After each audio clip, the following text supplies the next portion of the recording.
I like how we're The talking mule about and those the horse horses. also come with AAA, animal accident. Yeah, what if avoidance. something happens on the road?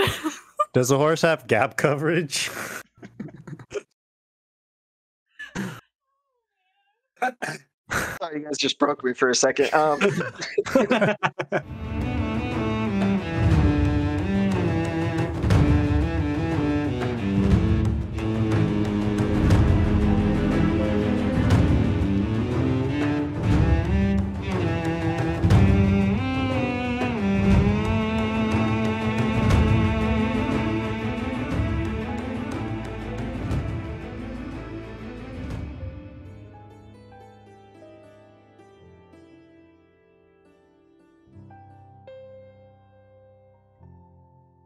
What do you guys think of the new intro audio? Might sound a little familiar, but not too familiar. So fucking good. It's a really great mashup done by our lovely sound dude. Andrew has a Twitch. I don't think it's in here, but I would like to thank him. But oh well, we'll do that another time. 1010 says chat. Awesome. All right, Ninth, take it away. Absolutely. Okay. So we'll start with just the quick description that I gave last time of Reviren for anybody who missed it. So I'm going to go right into it now. Reviren, a continent that is recovering from a swift civil war. Eastern lands are hard, cold, and mountainous, but its people take pride in the hardship of survival. To the south is the exotic Prindar, blessed with warm weather all year round, but endures strong hurricanes in the spring months. To the west is Queenstown, the city that used to rule all of Reviren. And north of all the cities is the wide mountain range, where dangerous creatures dwell and bleed into the lands the people of Reviren call home. The mountains are not just home to monsters, but also ancient treasures of a distant time. Many adventurers test their luck to uncover such riches. Few ever return. This is the Unreturned, the Lost Vault.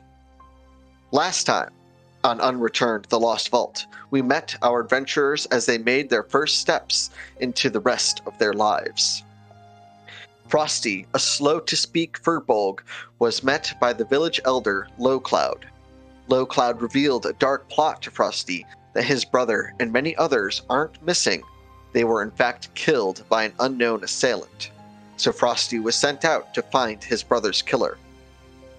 Plumponius, a dashing and charismatic knight of the Delmirve clan, is exiled from his home, forbidden to return until he can prove his innocence for crimes he didn't commit. While adventuring alone, he was attacked by a large half-ogre, and it nearly claimed his life until a group of traveling furbolg happened upon him, and together they defeated the half-ogre. Frosty was one of those furbolgs, just to make that clear. Demony, a half-elf con artist that balances along a high wire between the social elite and the criminal underground. His mentor, Chick, is cursed with an illness that keeps him bedridden. Demony has made it his life's purpose to save Chick, but is quickly losing ground. Chick gave Demony a mysterious coin that led him to Waleton, searching for a man named Red-Eye Rob. In the city of Waleton is Max, living a modest life, stealing from the pockets of drunkards. He hangs his hat at the Red Scale Inn, where Ida and Marlena keep tabs on him, making sure he doesn't get into too much trouble. Marlena asked Max to dispose of an untalented bard's guitar. Max accomplished the mission, but would later incite the rage of a hobgoblin named Red-Eye Rob. Red-Eye Rob demanded an audience with Marlena, and the two went into her office. And that's where we ended, and that's where we began. When Red-Eye Rob and Marlena closed the door behind them, for the first time and possibly ever, the room of the tavern is silent. The floor creaks as people shuffle about uncomfortably. A few patrons head to the door and exit. Biff and Buff, the barkeeps, begin collecting the empty cups and mugs and the metal clattering about. The fighters in the ring whisper to one another, shrugging, unsure of what to do. The dwarves and the halfling that were arguing the whole night put their grievance aside for this one moment. What do you, as a party, do?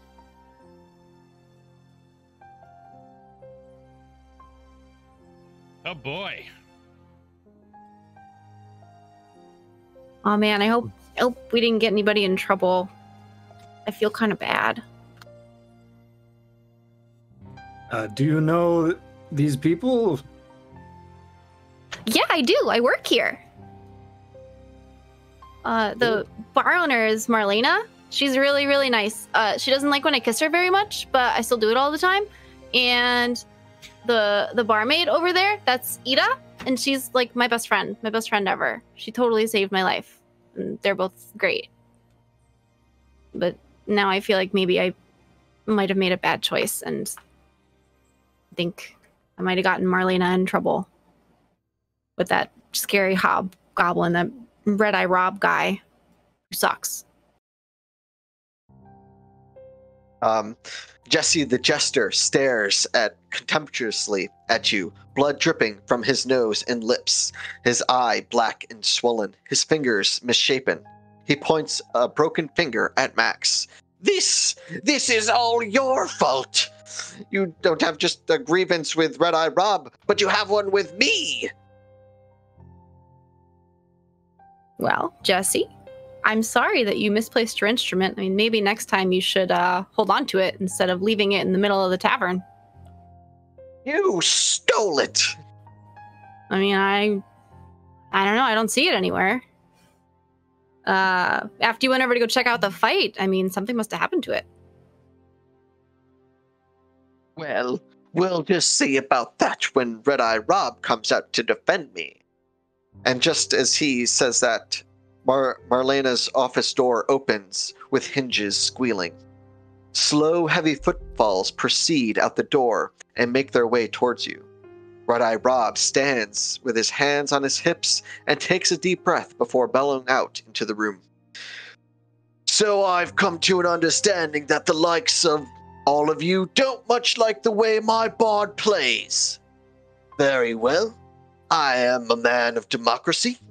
If the majority don't want to hear my bard play, he won't play. Fox, and he snaps his fingers, take him out back. A wood elf with a glowering smirk makes his way down the stairs casually with one hand on the railing, the other tapping to a rhythm only he can hear. He grabs Jesse by the collar and begins to drag him. Would you guys like to interject?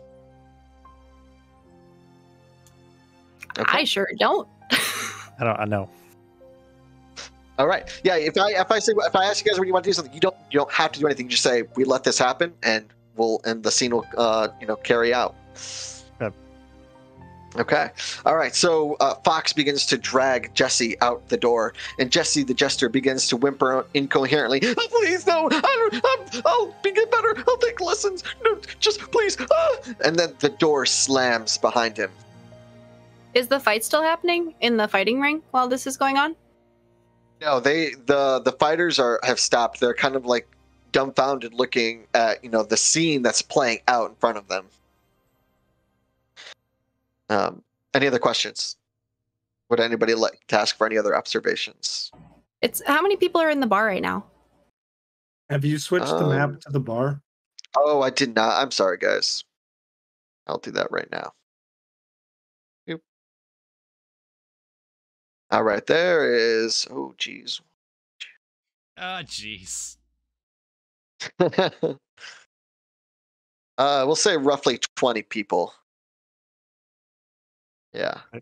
And we're like in Red-Eye Rob's, like sort of overseeing this whole scenario. Yeah. And Red-Eye Rob is back in the upper area again now? Nope, I'm going to put him before you guys right now. And he should be appearing in just a moment. There he is. And Marlena's behind him.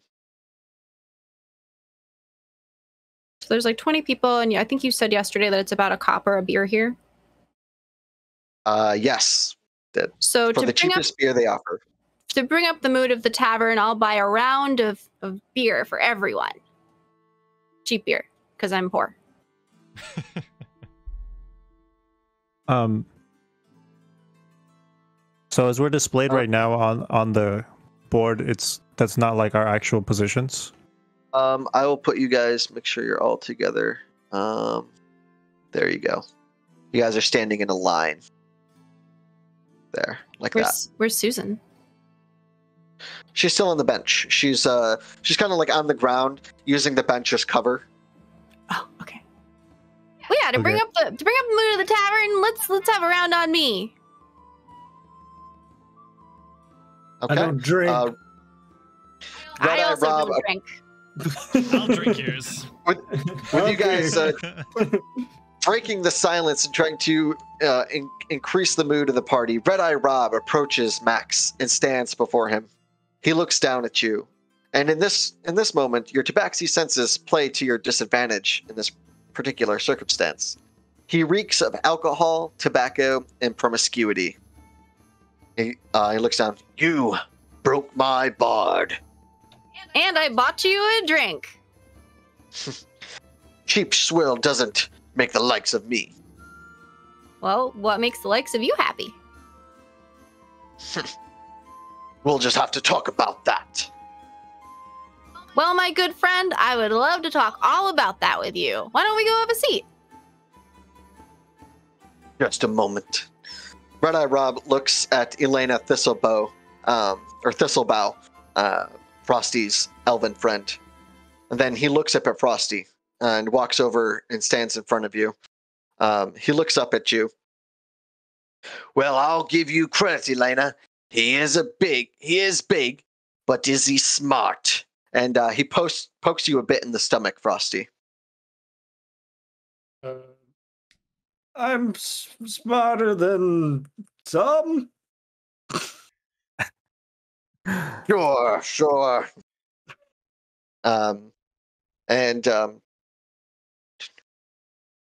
Red-Eye Rob, he points at Frosty and he points at Max.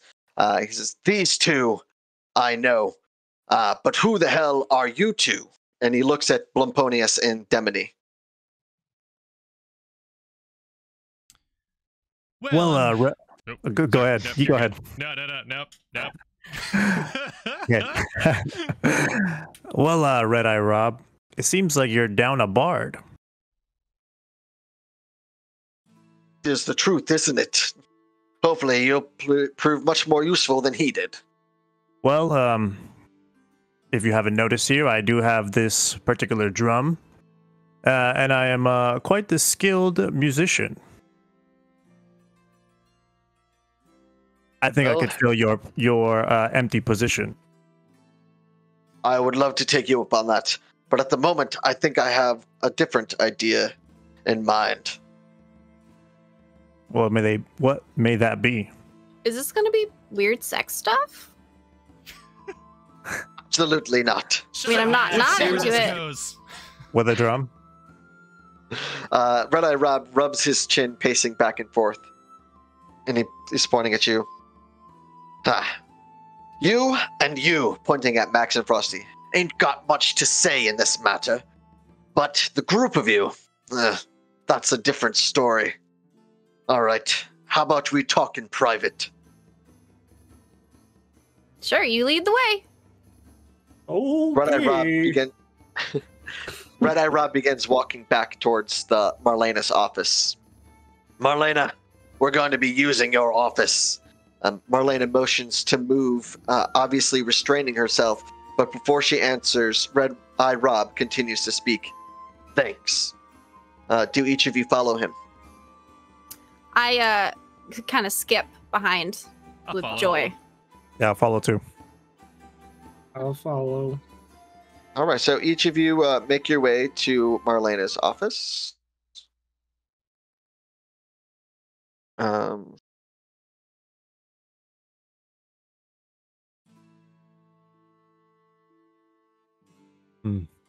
Each of you enters Marlena's office. Her style is simple but sophisticated. Everything serves a practical purpose as well as looking elegant. She has a single bookshelf filled with books that look exquisite with exquisite bindings.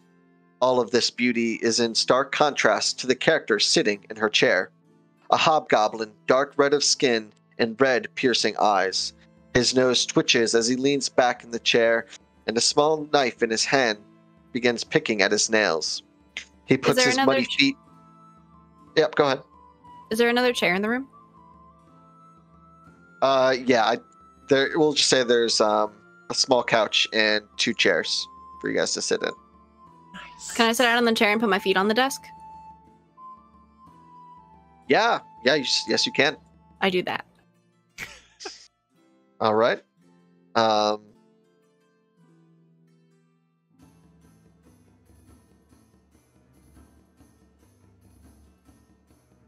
right.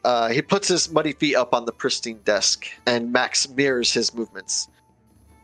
What this man may lack in any sort of tact or style, he makes up for in sheer power and experience. His face and arms are littered with scars. His muscles are tightly creased. His posture poised to react at a moment's notice. He cups his hands over his face and scratches his eyes and speaks. "'Tis a shame I sorta almost liked Jesse. But what's done is done. That's democracy for you. Well, in any sorts," he points to Max, "your good lady has slighted me this evening, and we come to an understanding of how I can put your talents to use." Well, that's what we're here to hear all about, and I am very excited. And for once, that no-good elf, Elara,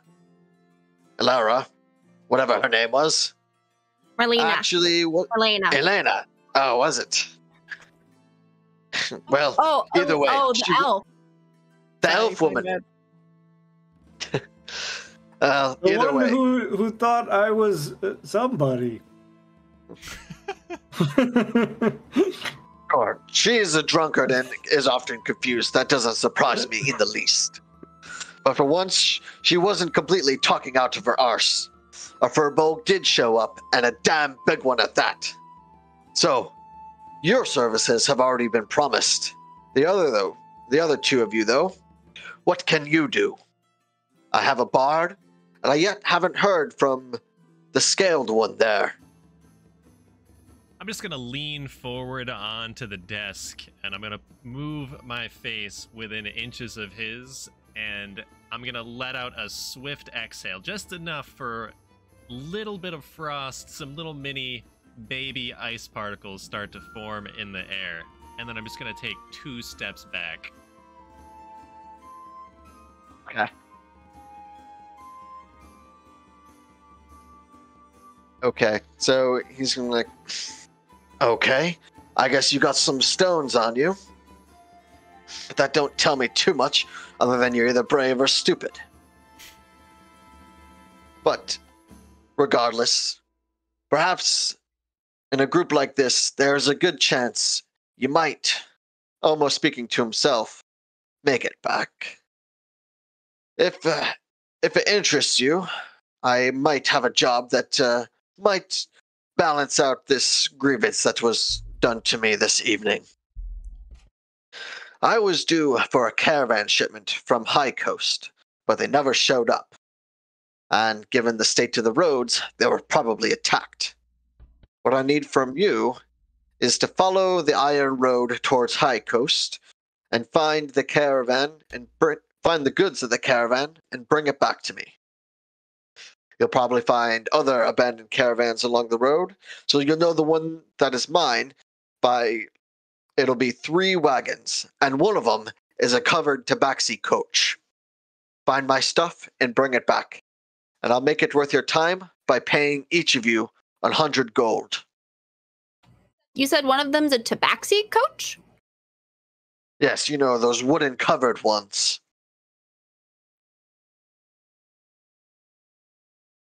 Is there anything in particular you're looking for inside of the coach?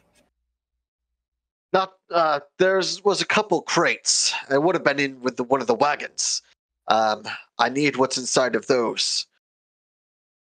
So you're not sure what else is in there, just that there's 2 crates that have things that you want in them. Can I get an insight check from you, please? Sure can.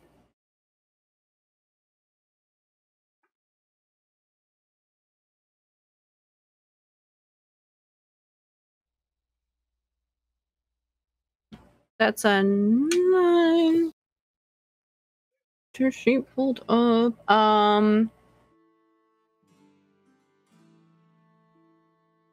Insight. Why don't I see insight? Oh no, where is it? It looks like you have a +2. Okay, so 11. I'm never rolling this dice again. I hate it. All right, so you're looking at him, and you kind of ask that question, and he responds to you. Well, I was promised some specialty goods in them as part of my organization. Divulging that information is beneath your pay grade. I'd just like to inquire as to if he has any ideas what may have caused the caravan, or may have hit the caravan in the first place. For such a high price, 400 gold pieces to acquire 2 boxes seems a little bit steep to me. He looks at you and says, well, you understand what that civil war was started all about. The Queen stopped sending troops onto the main roads, so the bandits and the monsters started moving in. If they haven't showed up by now, they were probably attacked. By what? I don't know. That's what I'm paying you to find out. To me, it you're does. paying us? Yes, I mentioned that. Yeah. 100 gold pieces. Oh right, I wasn't listening. That's great though. I'm really excited about that. To me, it sounds like quite a bit, but also there's a reason we're getting paid this much. So I would like to ask Red Eye Rob that if I'm going to be putting my life in this sort of danger, I think I should get a bigger cut, a bigger chunk of change. Okay, go ahead and roll persuasion, please.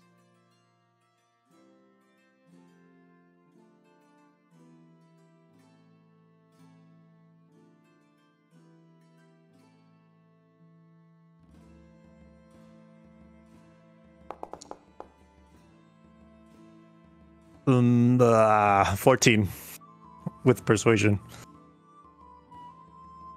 Okay. He looks at you. Oh, you'll make for a fine bar, that's for sure. But the price is the price, and it's already a steep one at that.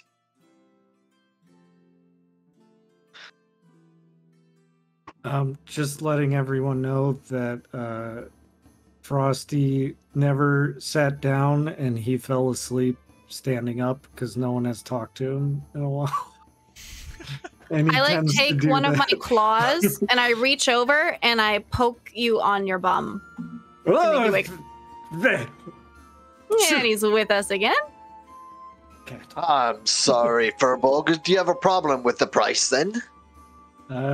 What are we on? Who can we make some formal introduction? Who is this man? That's Red Eye Rob. He's a regular here. I'm Max. I'm a tabaxi. Okay. As you can see from the fur. Man with drum. I'm Demony the Bard, best bard within 300 miles at least. Ooh, music man, good. I know you. We met before. Okay. Indeed, I'm all caught up. Thank you.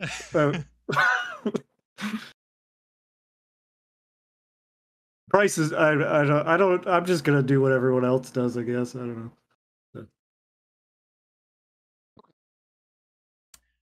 Yeah, I mean, Well, Red Eye guess we Rob, I feel like we've come to an agreement of sorts. All right. Then it's probably best that you be off in the morning then. One more question, actually. When you said that it was a tabaxi caravan, did you mean that it was owned by tabaxi, or is it just the style of the typical tabaxi caravan? He looks deep in thought. I'm not quite sure. I assumed that if it was a tabaxi caravan, it was owned by the tabaxi, but who knows? Just checking. I've yet to actually meet them myself. So anything else anybody would like to say or ask Red Eye Rob? I think I'm okay with Red Eye Rob. If anything, I feel like we here are the ones who need to discuss how to sort of go about this, I guess. All right, then we've discussed the terms. You'll be paid when you come back. Get out. About that payment though, maybe half up front and then half later. That's pretty standard for business. Persuasion, please. I'm gonna roll a different die because I hate that die. It's bad.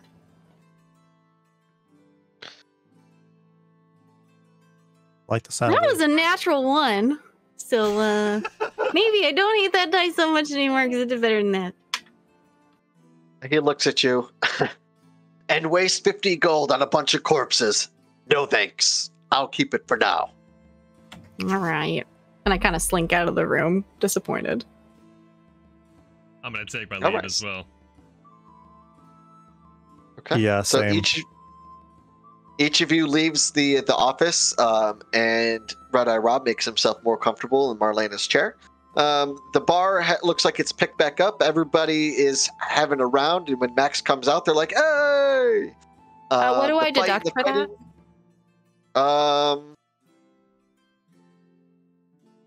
We'll say 2 silver pieces. Okay. And the fight in the fighting ring has started back up. And the dwarves and the halfling are fighting again. And all the other patrons are going about their merry way, as if nothing had ever happened. So why don't we go over into that quiet corner and figure out what we actually want to do with this, since we are apparently gonna get this done together. Yeah, that sounds like a plan. I follow. And I kind of lead everybody off into a dimly lit corner that I like to hang out at while I'm watching the bar. Is it this one? The one I put everybody at? Yep, you knew it, yeah.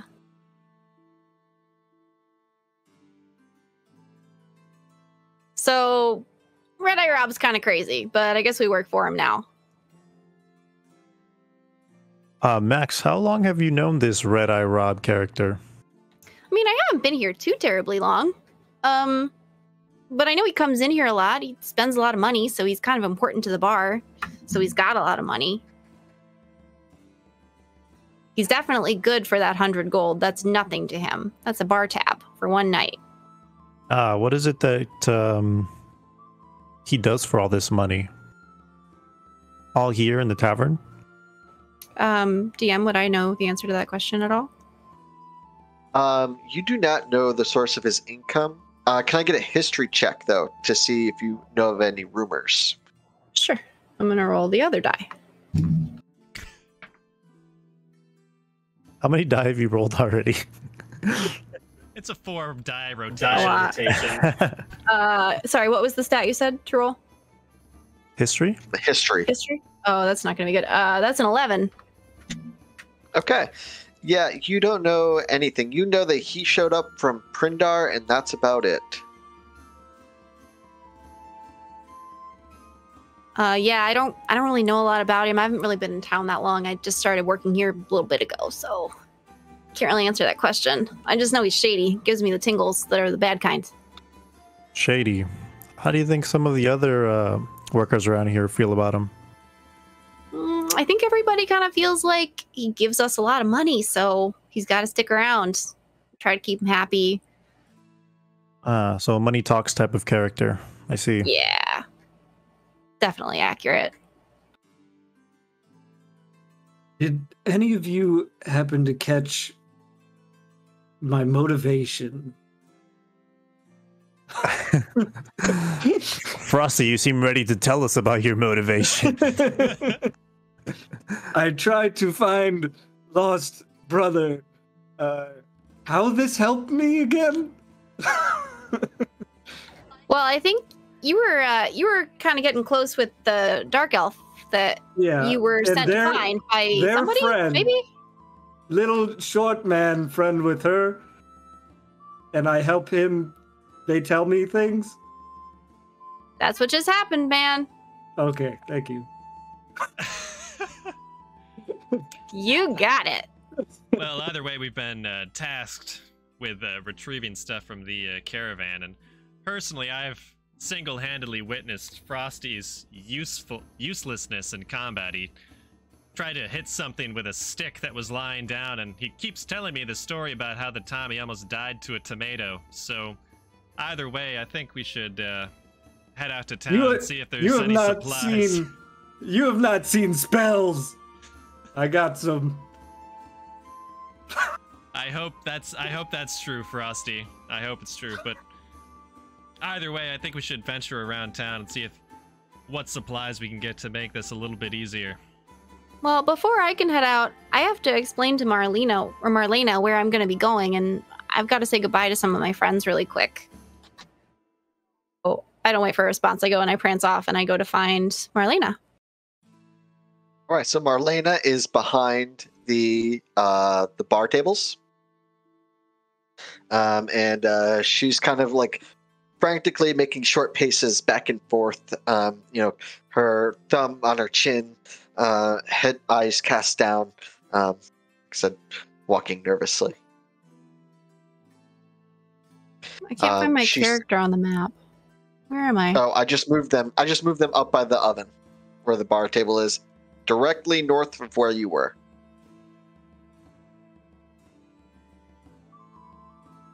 Can you move me for me? Can't find it. I did. Yeah, I already moved you. Like top left of the map. Left. Top left corner. Okay, I totally don't see it, so I probably need to restart the map. Do you see but the I big believe green you that ogre? Yeah. You see the big green there's ogre guy? nothing Yep. there. Correctly. My There's screen nothing either. there. No. Yeah, there's nothing there. Oh, I can see him. Yeah, I can't. Huh. see. Maybe I need to Well, restart it. Either way, I'm position there. isn't too important. Yeah, you're there. All right. You spot So Marlena. I walk up to Marlena. Marlena! Oh, dear child, please tell me. You're you not have mad at me, doomed us right? all. No, it's great. See, everybody's happy. I bought everybody a drink to make them all want to drink more. I fixed it. Aren't I Yes. great? And you love me? No, and you want to be my mom? No, Okay. I do care that's for you, fine. child. But Oh, I do care, and the blame is not on you. I asked of you to dispose of the bard's instrument. If anyone is to blame, it is me. I just want to apologize for not being able to come to better terms with Red-Eye Rob than him demanding you to go on this suicide mission. oh, it's not a suicide mission. I've got this. I'll be back by lunch. Max, these are not pockets of drunkards. Those are dangerous creatures out there. Trust me, I know danger. And I've come out of worse scrapes than this. So don't worry about me. I've got this, and I'll be back. You say so. I will And I light give a her- prayer in your name. I give her a little kiss, and then I run away. Be gone with you. All right, do you go back to the table, or do you want to go talk to Ida? I want to go talk to Ida next. Okay, so Ida is dealing with the dishes. Ida, she puts the dishes down that she was carrying, and she puts her hands on her hips. She's shaking her head at you. I just give her a kissing the great whole big time. hug. Just a great big hug. You know, child, one of these days you're going to give me a heart attack. You know that. I know. I'm sorry. Everything's fine, though. And I found a new job that I got to go work real quick, but I'll be back later. You're going to go die in those mountains out there. Oh, man, does never gonna- everybody know? Does everybody know where I'm going? Marlena told us of what Red-Eye Rob had in mind for you. Well, you know, it's going to be fine. It's absolutely going to be fine. And I'll be back in time for lunch or dinner, maybe. She pinches I know your I'm cheek. going into danger, but it's okay. She pinches your cheek. She's like, well, for this one night, I talked to Marlena, and you and your friends over there can stay for the evening. But, For free? and we'll have, of course, for free, and we'll have a full breakfast for you in the morning. That's really exciting. Thank you so much. Of course. Okay, and then I run she back gives you to the... another hug. No, before she can give me a hug, I don't notice, and I just run away. And I run back to the table. Okay, guys, I'm all set. Yeah, we need. Yeah, okay. I'm ready to go. Ready to get some. Are we gonna go to sleep? Get some shut eye. DM, what time of day is it right now? It is nighttime. It is pretty deep into the evening. Ida and Marlena said that we can stay here for free and we get free breakfast in the morning because that's how great I am and helpful. Yes. Well, I suggest if we're going to be gallivanting around tomorrow that we take our leave early tonight so we can prepare ourselves for what's to come. Music man, can you play Lullaby from the mountains? Sure, Frosty. I can lullaby you to sleep. Thank you. Do we each get our own room, DM? Max, you would already have a bedroom here since you've been staying here. But the rest of you probably are going to be sharing at least a two-bed bedroom. I Okay, sleep well, on floor, like it better. Yes, I'll be with Frosty if we must share. Then I will push both of the beds together that these people aren't using and sleep on both of them. All right. Yeah, so when you guys... do you guys want to go off to your rooms for the evening now? Is there anything else you'd like to do in the I tavern? kind of want to check out what's going on with those two people who were fighting earlier. Can I kind of try to In the ring eavesdrop? or at the table? At the table. Can I Okay. try to eavesdrop and see what they're talking about? Yeah, sure. So you kind of walk by. Can I get a perception check, please? Yeah, I don't know which die I want to roll. Okay. Yeah, this one again.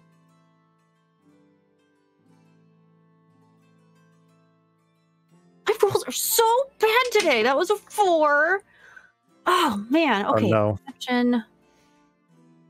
So it's an 8. Okay, so at this point in the evening, all of the party members in the argument have been drinking quite heavily, and their words are slurred so heavily, it borders on the line of incoherent, and you cannot understand a single word that they are saying. All right, then I give up on that because I was bad at that. So yeah, I vote we all go to bed too. All right. So as you guys make your way to the rooms in the back, one of the announcers in the fighting ring, he's like, "Hey, put the light on him!" And the light shines onto Frosty. "Look at the arms on that guy! What say you? Come on into the ring and prove your stuff." Little cat man, is this money earned if I do? Yeah, you'll make so much money. Go get in there. All right. I get. You don't want Blamponius? No, they want you. Yeah. I'm I just guess- gonna people have slap spoken. Frost on Democracy. the back and tell him to just get in there. All right. Now's your I have. chance to redeem yourself for missing that half ogre with your staff. You haven't taught me anything yet, though. Oh, here we go. All right. Come on down, big guy, and get yourself into the ring. And can I get a name for you, please? I'm Frosty. Frosty, the Magnificent Frosty, the Ice Mountain Frosty. What? You got to have a surname, man. Come on. I yell out, Frosty the Snowman. Frosty, the Tomato Killer. Okay. All right, lady. I'd have So to roll he for casts deception for that. he casts thaumaturgy on himself to make his voice louder, and he stands into the center of the ring. Ladies and gentlemen, tonight we have Frosty, the Ice Tomato Killer, against our fan favorite, Hagar the Eyeless. And he steps to the side, and Frosty, you make your way up onto the stage. You see a big half-orc. He stands shorter than you, but he's definitely much more muscular. He kind of cracks his knuckles, and he cracks his neck, and he looks at you and does a little one of these actions. You will go down. and he puts up his fists.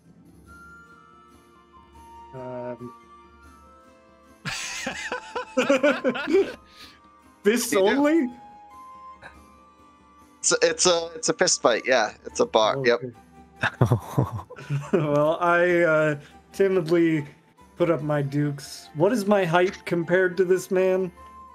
He probably stands at about 6 foot. So you have a. What's your character's height? Um, Furbolgs are at least 7 feet tall. yeah, that's That's a what I frame was like 7'2" or something. Sure. Yeah. So you got a good foot over this guy. I'd like to start playing some battle drums Okay. before this fight begins for some tips. So yeah, Demone comes in with and some of the other patrons kind of like, yeah, and they're, it's getting them into the rhythm and getting them riled up, and they're going, yeah, woo.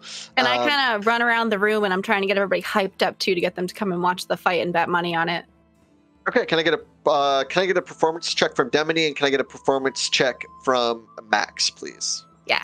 Are we helping each other or doing separate? For now, let's do separate, since you are doing your own kind of things to rile up the crowd. 19, Okay. hey! Dude, those clutch rolls, man. 19 plus, you should have some modifiers. to that Performance, as well. yeah, 5. 15 Okay, for me. so 15 So 24. total? Yeah. 24, 15. Okay, yeah, so you guys make your way into the crowd. And, some people start throwing you some money. You're getting everybody all amped up. The announcer's giving you guys a thumbs up and a wink. You guys are going to pull, between the two of you, you'll get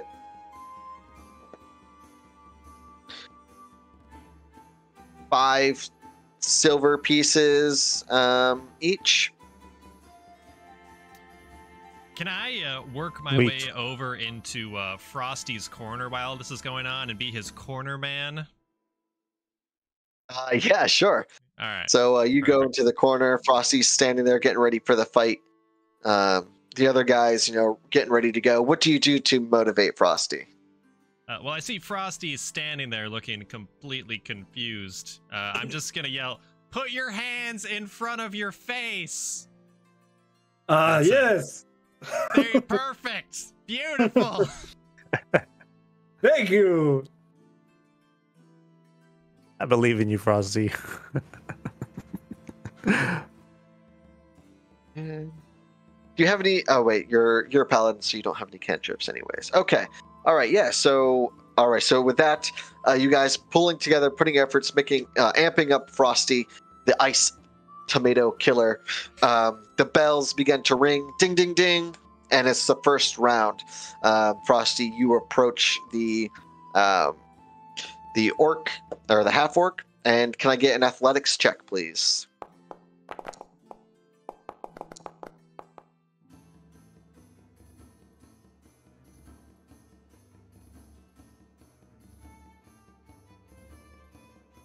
$14. Okay. All right. So yeah, you kind of stumble in. You're, pretty meek. Weakly holding your hands up. He comes in with a strong swing.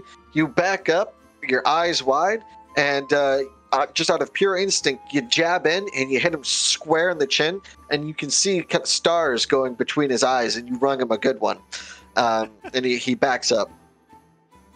I cheer really loud. Everybody's getting pretty amped up. Music's getting a little more intense. He shakes himself clean. He comes in again. Can I get another athletics check, please? 17. Okay. All right. So this time he comes in. He expects the wide swing from you, so he dodges it, and he comes in and he jabs you right into the ribs. And it takes the breath out of you for a moment. So you each back up again. Collect yourselves, and you go in for another scuffle. Athletics check, please. Ooh. 15. Wait, isn't it 15. +2 for athletics for you? Hmm? Isn't your You athletics should be- +2? I'm Yeah, you adding should be 2. adding. Are you not using the on-screen dice? No, I'm using Oh, I'm sorry. Okay, go ahead then. Sorry. Yeah, he's using. I'm doing public rolls. Whoops, I should be. Oh, it's that. Oh, I was like, how did he fail on a 19? I just thought you were sense. really Okay. bad at math. The other guy. That's what. All right.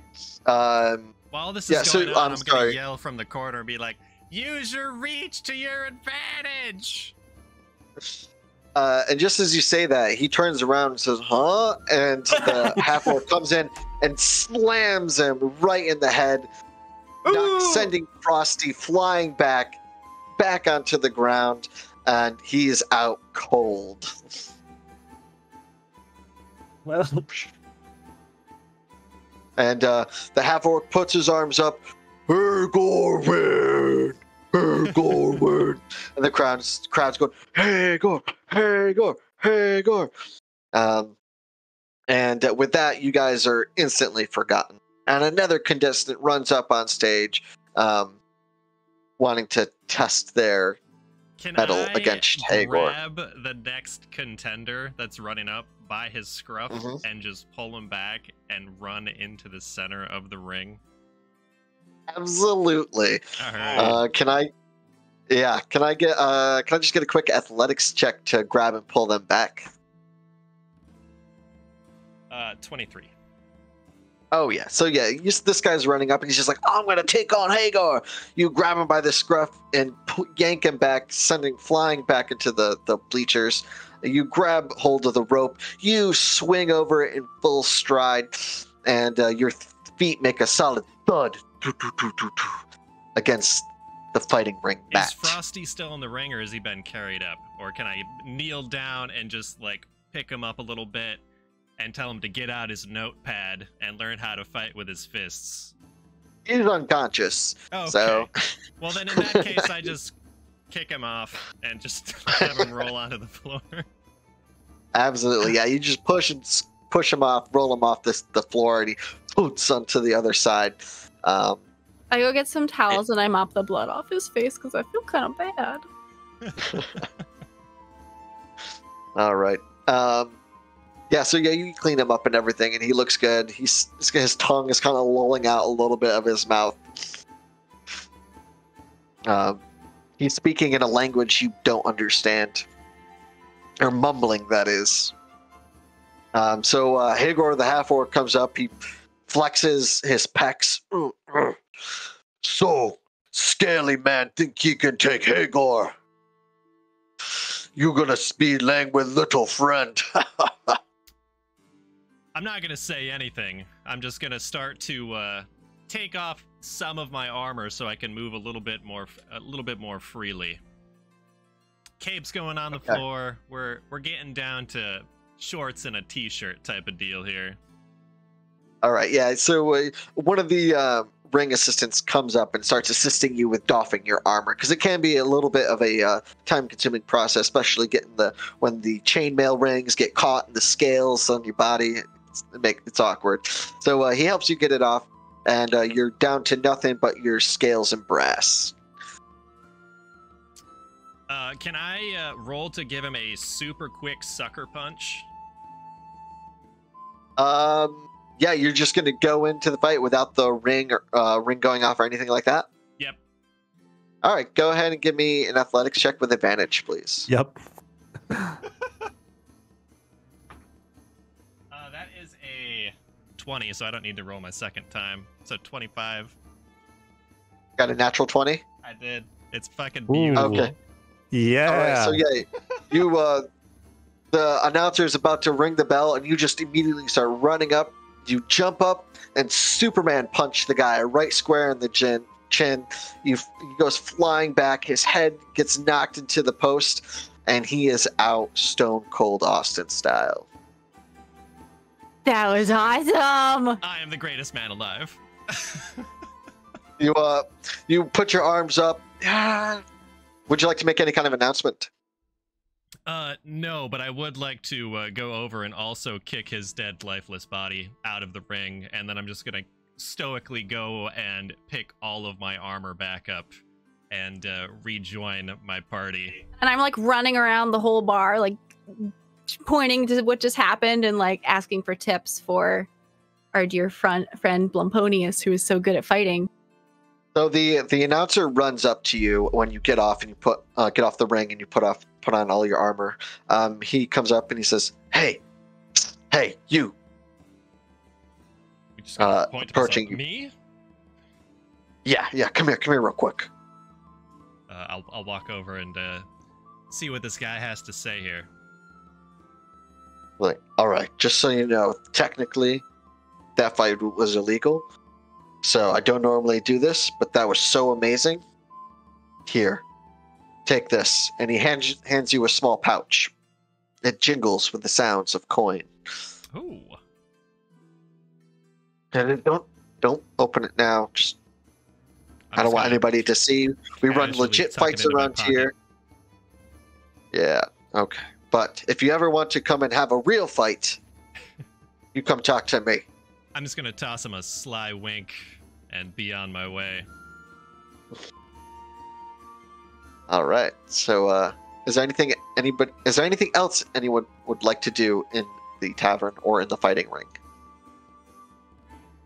I would like to. I mean, maybe I won't go to sleep as early or go to the rooms as early, but I'd like to continue playing here. Okay, sure.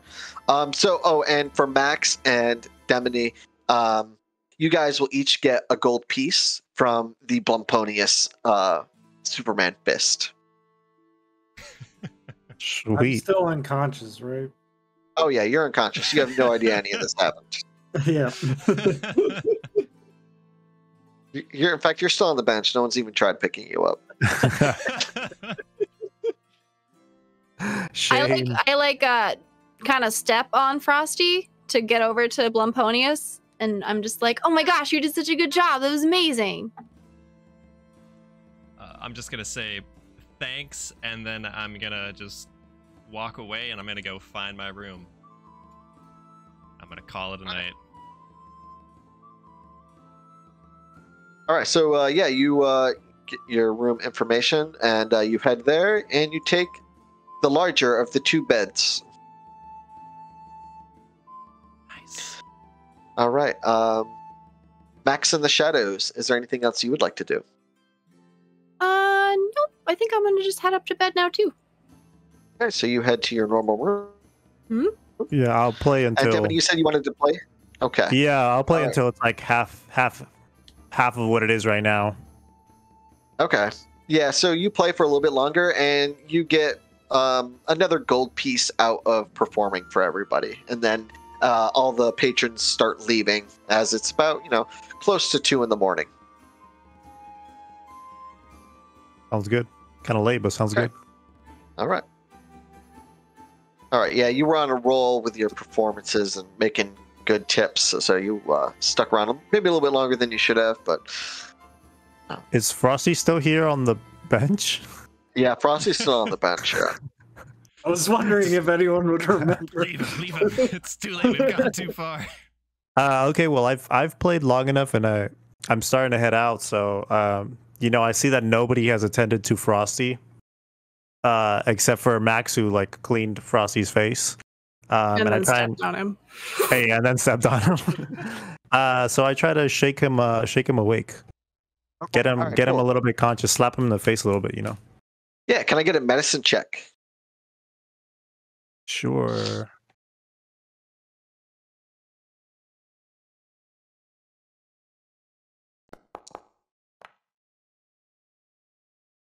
Seven and no additional. It's just 7. Yeah, no, you try to shake him, and he is out cold. You try to pick him up a little bit. He weighs almost 300 pounds. You're not moving this poor guy. So you grab one of the tablecloths that's the least soaked with beer, and you put it over him as a blanket. Can I try like dumping water on his face, or just like generally throwing things at him? Oh, you have a concussion. Let me throw shit at your face while you're concussed. Yeah, with that medicine check, you would have gone through the normal things to try to wake him up, splashing water on him, violently shaking him, but you were not successful. Okay, well, Frosty, seems like this is going to be your spot for the night. Bye-bye. I do not respond. Oh, man. All right. So with that, Demony, you go off to your room. And he's with Blamponius, right? They're sharing a room. Yes, Yeah, they're so, yeah. sharing a room. Okay, so each of you stays a night in the red scale and free of charge. When morning comes and the bar is still far from opening, you find the tables loaded with complimentary breakfast. Buff the ogre barkeep points his spatula at Max. Oi, eat up, Max. It might be your last. And if any of you should survive, please bring back Max's coat. I've been meaning to make a rug of it. Aw, you're such a meanie. I know you love me, though, and I love you, too. And Ida comes up from behind him and hits him with a tray, and gives a kick and kicks the ogre real quick. Oh, hush you, Max, sweetie. You'll be fine, and so will the rest of you. And she puts before you pitchers of orange juice, apple juice, and milk. But please, eat up and holler if you need anything else. Each of you can't resist the plethora of food before you. You immediately dive in and begin to talk amongst yourselves. And just as you guys begin eating, like a zombie from the grave rises Frosty from the bench over at the bar, at the fighting ring. Oh, yeah, I forgot about you. Frosty, my friend, how does your head feel? Good to see you, chap. It hurts like I can't think of words. You sound normal to me. I go and I lean in really, really close to him, and I'm looking at his head wound and checking him out real close. Yeah, You look fine. give me. Yeah, that's just what you. Okay. Yeah, you may have suffered a mild concussion, but sleeping ish through the night, you haven't really lost any. You haven't gained anything either. Just So a quick break. you're Chat, fine. That's not how concussions work. If you have a concussion, do not fall asleep. Go seek medical Oh yeah, attention. yeah. For Anyways, yes. carry on. I was Rule about to, advice: don't do that. Don't do. Yeah. I was Did just I about to miss- say, let's get him a shot right now to patch him up. Don't take any medical advice from me at all. Did I miss anything? I avenged your honor. I sucker punched him into oblivion. Thank I will you. I will have to teach you the art of the sucker punch later. Yes, please. All right, so let's talk strategy, guys. How do we actually want to go about this? Does anybody need to stop in town and buy anything? I think it wouldn't hurt to go peruse around and see what we can find for our expedition, and then also maybe somebody else might know something about the caravan in town. It doesn't hurt to look around real quick. Is anybody else in the bar right now, DM? No patrons, just the workers. Well, on top of weapons, I think we can sort of, where we should strategize as to how we approach. It seems like we have a man here with size, Frosty, although I'm not sure if he knows how to use it. And this other victorious dragon here, who I believe are both very skilled at fighting and should lead the charge if things do go south. You just wait and see. I have frosty spells. I've heard a lot about these spells. It's like I the will lead fifth time. charge. So, Demony, what do you bring to the table for all of us? My skills are more proficient in the shadows. That sounds just like me. dark spaces, mysterious whereabouts. So I won't pounce from the front. I'll pounce from behind. I'll be right there with you, buddy. Sounds like a strategy, yeah. So before we head out, I definitely want to stop at a couple of shops. We want to head out of the tavern now that we're done with breakfast? Yeah, let's go Yeah, let's do explore it. the town and see what it has to offer. All right, so you guys enter the city streets, and you guys go into the the market district to buy stuff. Hold on, let me bring up a quick description.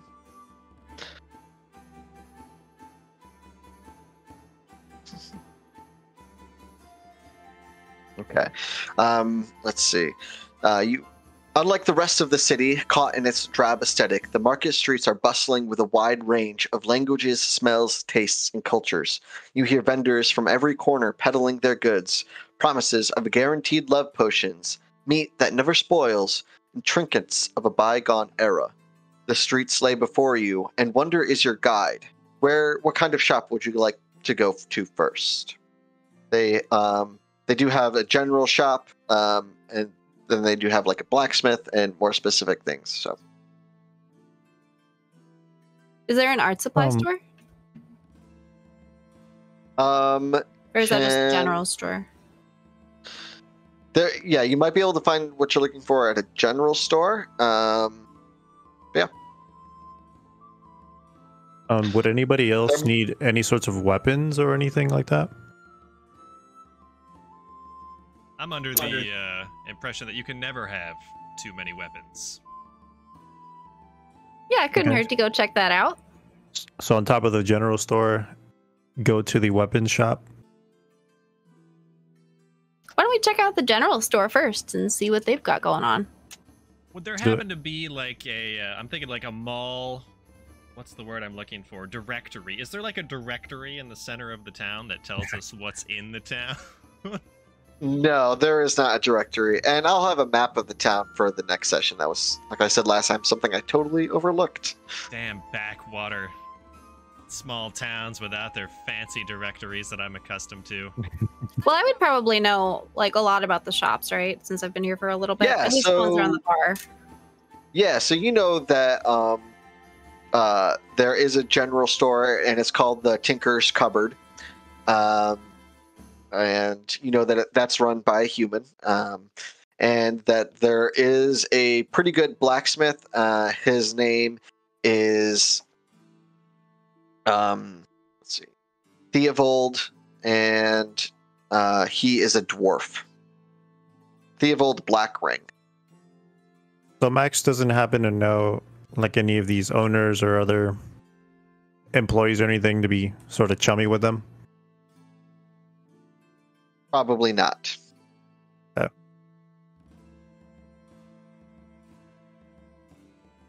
Yeah, let's head over to the Tinker's Tavern. I love checking out all the stuff they've got in there. Tinker's Cupboard. Tinker's Cupboard. I go there all the time.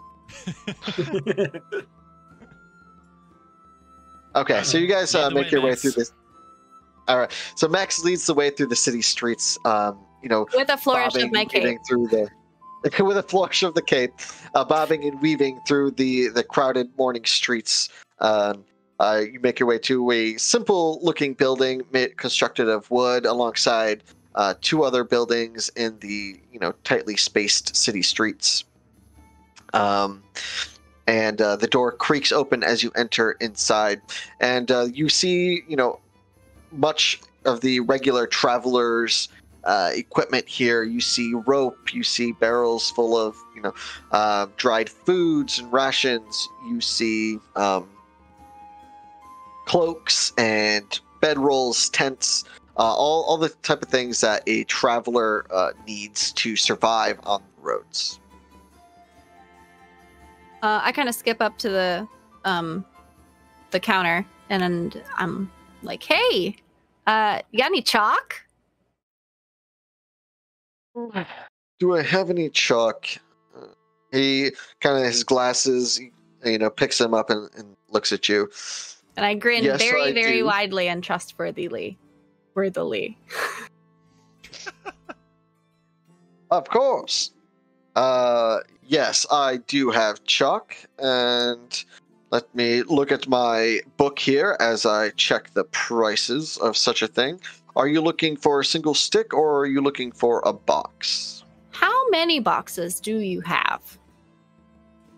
I have 10 boxes of chalk. How much are they a box? Fuck. Let's see. There are 10 pieces of chalk in each box. And that will cost you 1 gold piece for each of them. 1 gold piece per piece of chalk? Oh, no. It's 1 copper piece per piece of chalk. If you want a box, it will be a silver piece. I want all the chalk.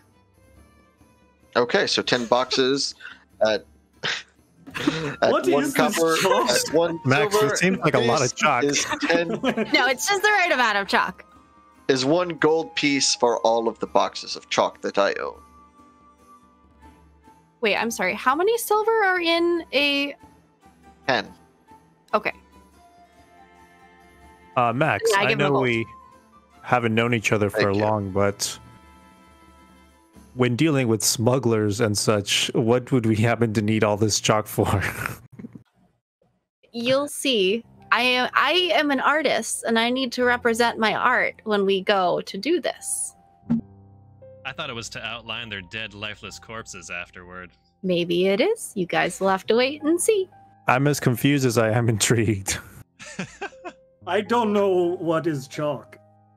It's a food. Here, try it. I like, so I pay for my chalk. I will deduct 1 gold. And I run up to Frosty and I like hold the chalk like right under his nose. And I like kind of like do that under it. This is chalk.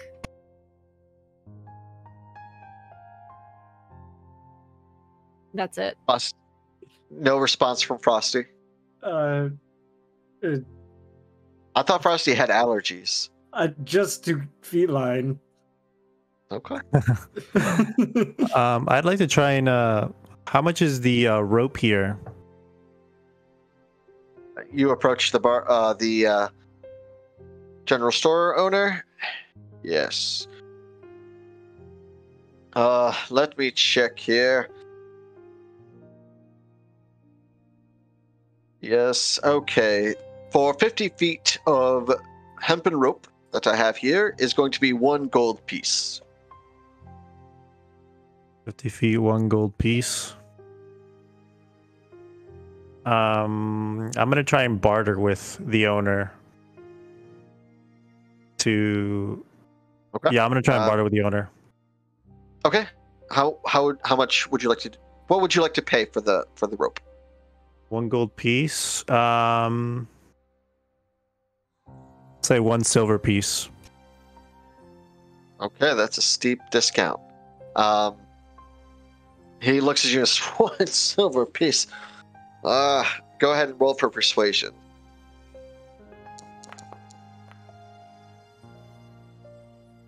So 17 total. Okay. No, one silver piece is far too little. The best I could do is 7 silver pieces. I think we can meet in the middle. How about 5? Persuasion, please. With yeah, go ahead and just roll for persuasion. It's fine.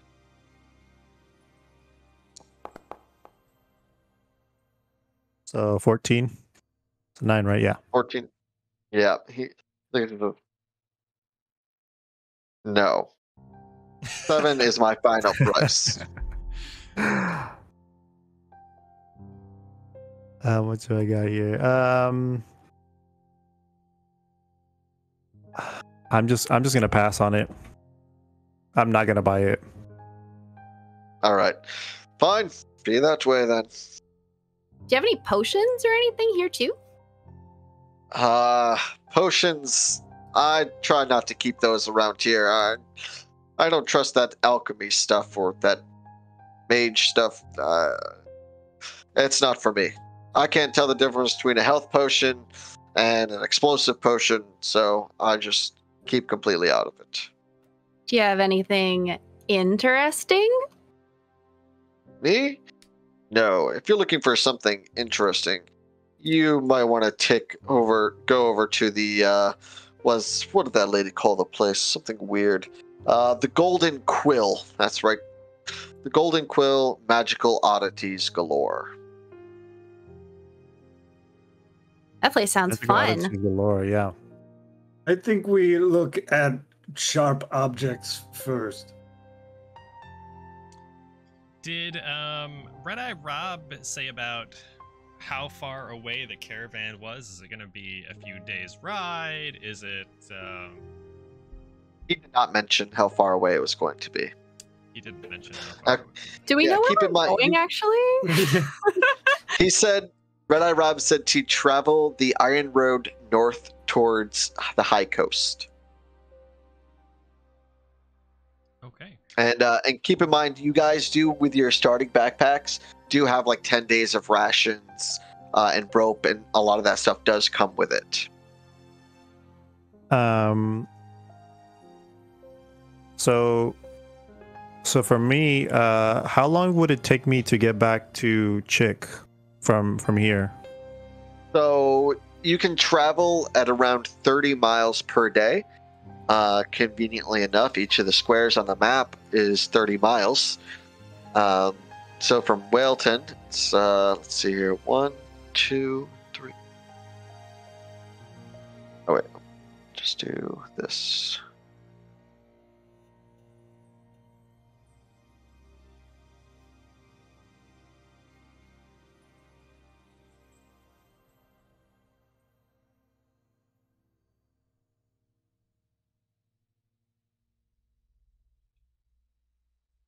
But the high coast is the other direction, isn't it? Yes. Yes, it is. Yeah, the high coast is in the opposite direction. Yep. I'm from there. I should know.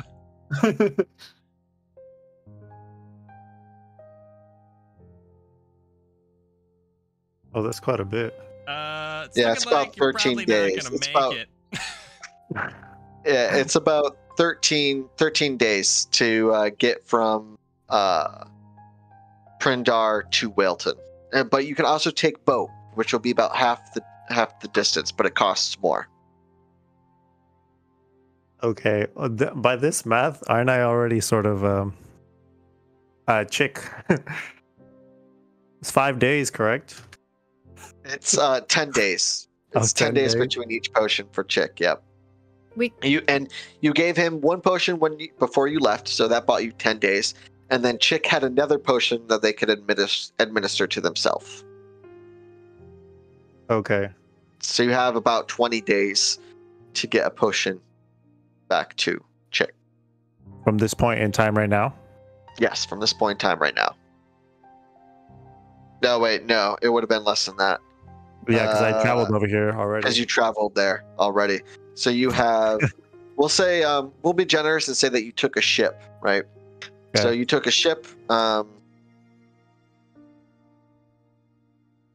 to Whaleton.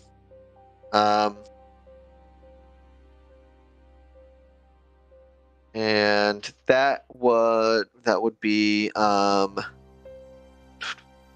see. About like 6-ish days. Yeah, about seven days to get there.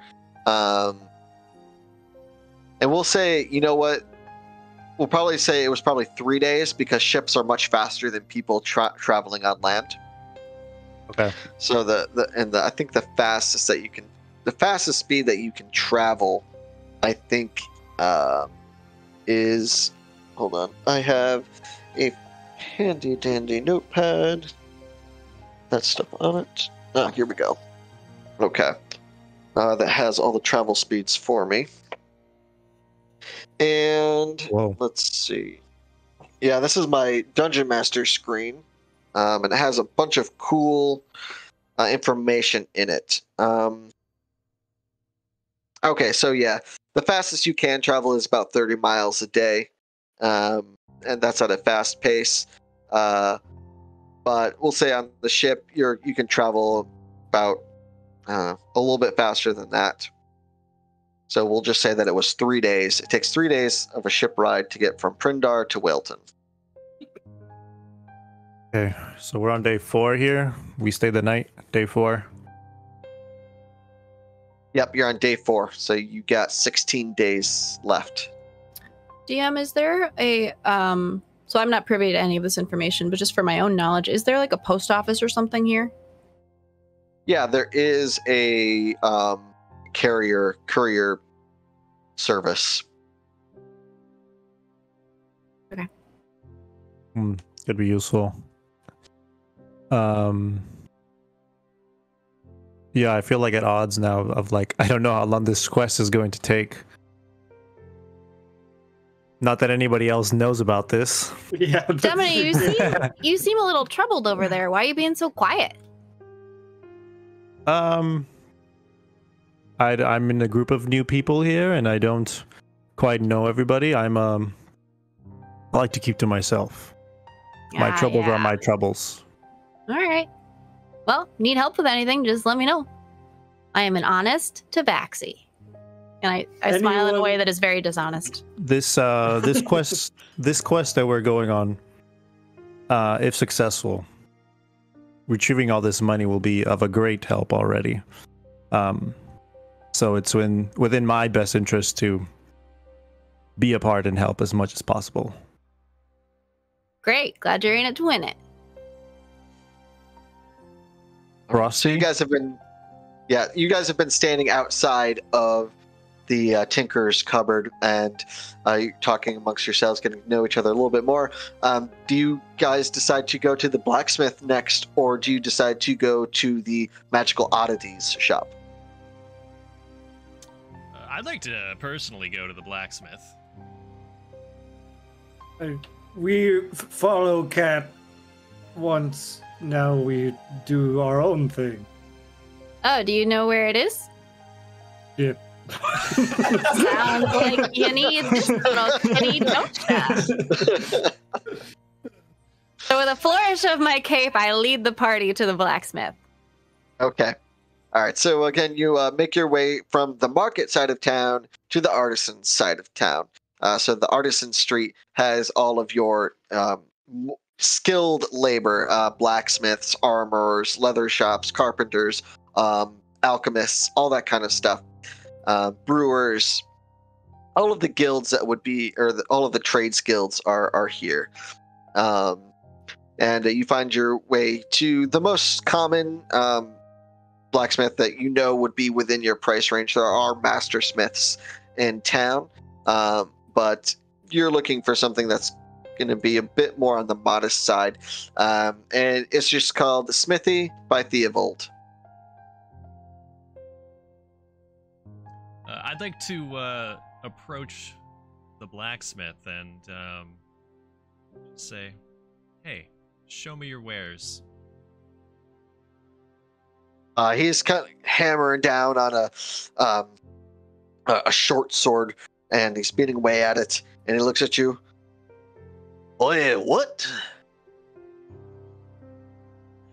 I'm gonna take a few steps closer to the anvil, and I'm just gonna say, despite the outward-looking appearance of your shop, every craftsman has some piece of armor or a specific weapon they've crafted that we know is exceptional. Do you have anything like that in the shop? Sorry, lad. You're gonna have to speak up. I'm deaf in me ear. Which ear is he deaf in? He points to his left one. Or his right one, I'm sorry. I am going to walk around to his left ear and scream, "Show me your really good stuff!" Don't come around on the left side of a blacksmith. That's disrespectful. I don't care anymore. You I could leave the shop. only steal. I left. I'm gone. I don't care.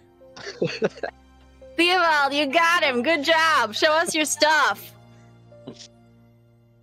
I say that really loud. What? Oh, it's Max. What can I do for you? Do you got anything good in right now? Just the common stuff. I like to keep it cheap for the newbies, you know. That's the best thing about your shop. Are you guys looking? Are you looking to get outfitted? I see you got a group of new friends here. Yeah, we're about to go on the road. We have an awesome adventure coming up. The road's a dangerous place these days. Do you have any crossbows? Any pistols? There's no firearms in this. Any not pistols? Plenty of those. Pistols. Never heard of such a thing, Max. You're always going off on these weird things, but yeah, it's really different where I'm from. A crossbow, I think I can manage. Let me take a look. What variety of crossbow are you looking for? I'm looking for like a +3, +4 crossbow. Come on, Max. You know me better than that. I don't sell any magical goods here. What do you have for normal crossbows? You're always pulling me dwarven leg. Let's see. It looks like right now I have myself a light crossbow and a heavy crossbow. Interesting. That light crossbow, that looks like it'd be pretty dexterous, don't you think? Well, certainly. I have to have good aim to use one of these suckers. How much do you want for that?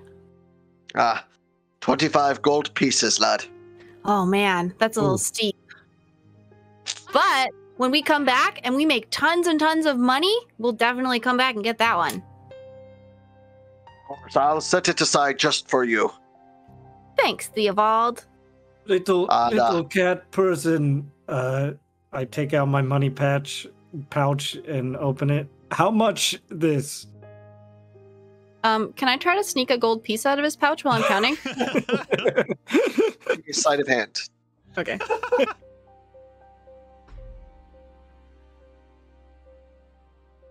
And for the record, I don't encourage player versus player actions such as stealing, but I won't stop you either. Yeah. That's a 12. Okay. I'm sorry, Frosty. What is your passive perception? So this might be something you're unfamiliar with. Your passive perception is a straight thing that's kind of a general awareness of you all the time. It's treated as a difficulty class. So the way you determine your passive perception is going to be your perception modifier plus 10. Okay. 13. Okay, and what did you roll, Max? I rolled a 12. Okay, so Frosty, you were warned of this by Low Cloud, that people covet gold and try to, steal it and, are very greedy about it. And you see that Max tries to take and pocket one of your gold pieces. I was gonna ask Blumpenonius, but he left the shop. I will keep my gold to myself, I guess. All right, well, I already counted it. You got 10. Oh, thank you.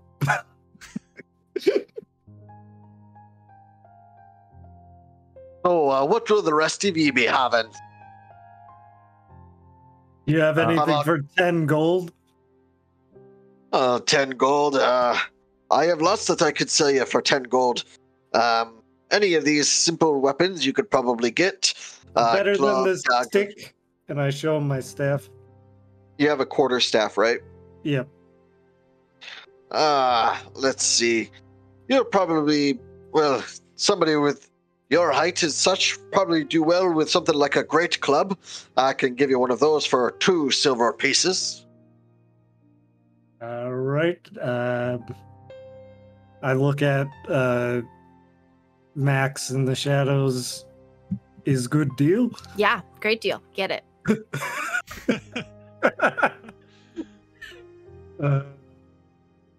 All right. All right. So you purchase the Great Club. It's 2 silver pieces, and it does 1d8 bludgeoning, and it's 2-handed. Okay. And Frosty, I'll talk to you later about some spells. If you want to do some melee stuff, there are some spells that you can take that would help you with that. Okay. All right. And he looks at Demony. You're kind of, moseying around with your instruments. He says, "Hey, you there? Can you really play those drums?" Sure can. You want to hear a tune? Ah, Best bard yes, in I'd 300 love to. miles. Do you know any dwarven songs? Of course I do. I've know songs from all around. My ears long for the sound of the dwarven people. If you wouldn't mind, could you play would you happen to know the song Morden's Hammer? Sure do. Play it right up right now. All right, cool. Give me a performance check, please.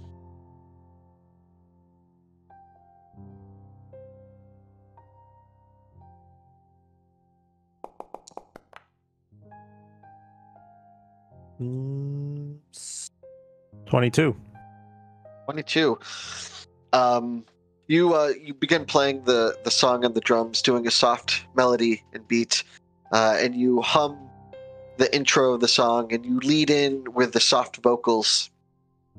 And when you're done with the performance, you can see that the blacksmith, he's got something in me eye, and those damn ashes always getting up. Let me just scratch that out there. Oh, that was a fine rendition there, lad. You know what? You can take your pick of an item here, and I'll give you a small discount on it. I'll be right back. And he steps away. Well, I was going to ask about the ranged weapons you have in here, like the bows. Although that bow for 17, was it 17 or 25 gold? The cross 5 gold for the crossbow. Yeah, the crossbow. It's a bit steep. Is this the only crossbow you have, or what sort of deal can I get on this one? Any of the crossbows that I'm going to be carrying, that's going to be probably the cheapest price.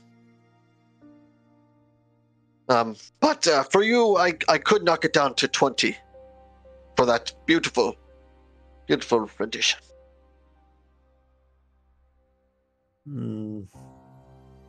Any other sort of is this the only ranged weapon, or any sort of small?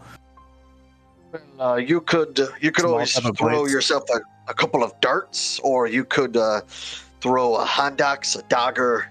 Let's see. You can throw a spear. I have some of those. A sling. Any of those sound into your fancy? How much is that spear?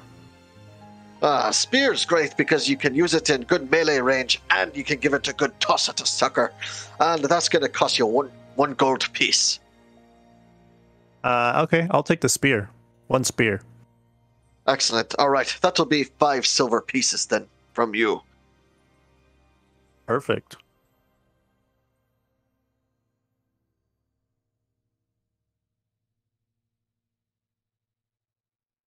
And I'm sorry, I was messing with your friend there earlier, the scaly one. What would he be having today? Let me go outside and talk to him. Maybe calm him down a bit. Tell him to breathe. That always helps me.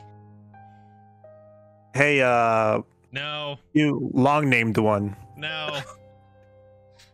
I think it's Dumponius. Dumponius? Ponius? I think the shop owner has taken a liking to me and has offered a discount. I think we have an opportunity to get something good here. Maybe if you can brush what happened earlier aside, we can get you more suited up. I'm gonna gingerly stroll back into the shop. I'm gonna say, show me your finest great swords. Well, all the great swords I have are more or less the same, but they are different in style, but they'll do damage just the same. And he shows you 3 different great swords. One of them is a claymore style. One of them is like a wide blade wedge style. And the other one is like it's like bone with steel like blading on the side. First of all, can I open my coin pouch from the fighting ring earlier? Yeah, of And course. see what's in that. There is. Let me find out how much you put in there. There is 40 gold pieces in there. Baby. Yeah. Yeah. How much is the claymore? The claymore is gonna run you at about 50 gold pieces. Oof. Opt out of that, as that would be every last cent that I would possess. But that's fine. I think I've seen enough. If you guys are satisfied here, I'm ready to get on the road. No, we have to go to the magic shop still. Yeah, we gotta get the medic shop. And with a flourish of my cape, I lead us there. Are you sure we're the flourish and not a tantrum?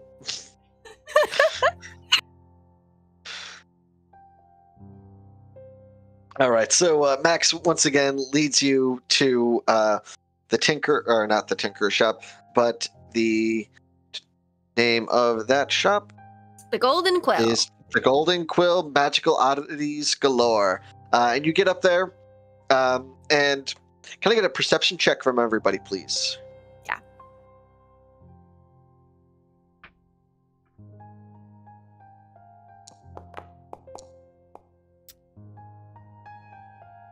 Oof.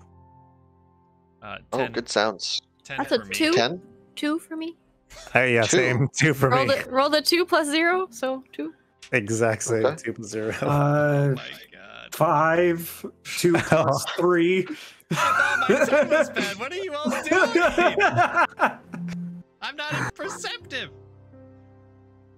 So you guys approach the Golden Quill shop, and you can see that not until you're right in front of it, you see that there's a sign posters that says closed and a trail of smoke coming out the back. Can I investigate the back? Yeah. Yeah, sure. So you walk around out back. Can I get an investigation check, please? And Moldy, are you going to help them? Yeah, I have stealth. Okay. Yes, Well, I'm this at is going to stealth. be an investigation check, Oh. but you can help them, and Max, you will roll with advantage for the investigation. Cool. Ah, I got a natural 20! Ah! Ah! From 2 to 20, Dang. like an absolute champion. Yes! Wait, you needed me to roll 2, right? Nope. You okay. helping I'm Max, cool with that 20. let Max give. Yeah, you helping Yeah. Max gives them advantage on the check. All right. We work so Max, well together. You go around out back, and you see smoke is coming out from the back window, and you see a woman with a blanket, and she's just beating it, and just whoo, whoo, whoo, whoo. What you got going on back here, ma'am? Oh, jeez. Oh, Can I help? yeah, please grab one of the sheets there off the line. I grab a sheet and I start fanning the flames, which is what we're Oh, doing. cool. Yeah. Yes, yeah. Give me a. Okay, you also grab one. All right, both of you give me athletics checks then.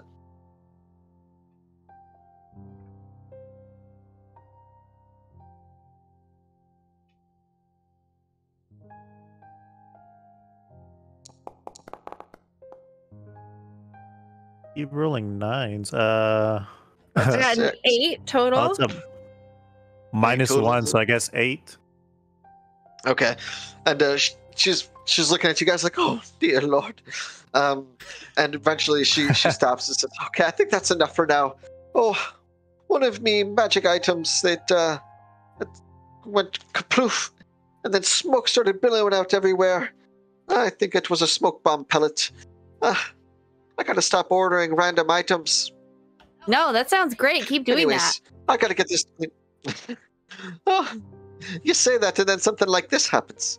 Well, I gotta get this cleaned up. I'll be opened maybe tomorrow. I don't know. Well, there's so What much if we smoke. help you? Yeah, we. You have so much to clean up. I couldn't trouble you for that. No, we would cut love myself to, in and this mess. then we could look at your stuff as a reward.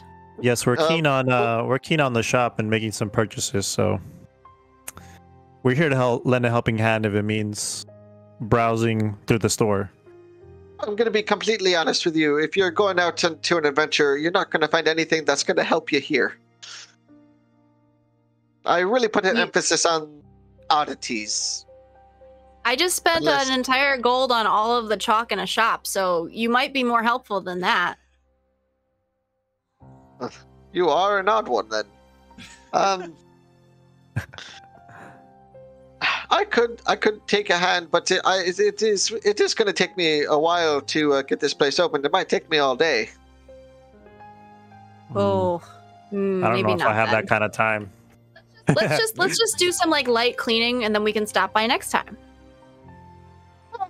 That's all right. You know what? It's fine. I'm going to have some of my nieces and nephews coming over, and they'll give me a hand in the shop. I appreciate the offer, but please, you can be on your way. But can I get your names? I'm Max. Max? It's a pleasure to meet you, Max. My name is Perry. Perry Demony here? Perry. And Demony. Demony. All right. Well, I'll just make a little mental note of you two offering to help me, and perhaps we can work out something a little extra special when you come in. That sounds awesome. You're great. And I give them a hug. Is it a male or a female? It's a female. I give them a hug and I run away. Thank you. And then Perry goes back to cleaning. Is there any other shop we were gonna visit? That was the shop that had the medical stuff, right? Like health potions. That was where the only place that would have that, right? No, nope. Okay. This was magical oddities. Okay, can we go to the place that has potions too? Is that what Sorry, I was trying to remember what I said to you specifically, if that was a place that was... Oh, you know what? I'm sorry. That is the place that would have had the potions. I'm sorry. That's okay. That is the place. But everything, when you looked inside, everything was covered in black smoke. Yeah, I don't have anything else I want to do in town, I don't think. I'd like to try and get some more information about how long, for one, this quest is going to take. And then two, just like the types of people we can encounter. The only thing I can think of is going to like Red Eye Rob. Unless Do you we guys know think where he lives? Would I know that? Red Eye Rob, as far as you know, has been staying at the inn. We want to go back to the inn and get some more information from Red Eye Rob. He'll probably be really cranky if we wake him up, though. Yeah, I was gonna say like he's the only one he's the only one I can think of right now. Jesse? I was wondering if you Jesse's guys. dead. Yeah, I was wondering if you guys thought of somebody else who might know. Well, there were some other people in his posse, right? Are they all there? You have only heard of Fox, and everybody else that he brings in are, just women.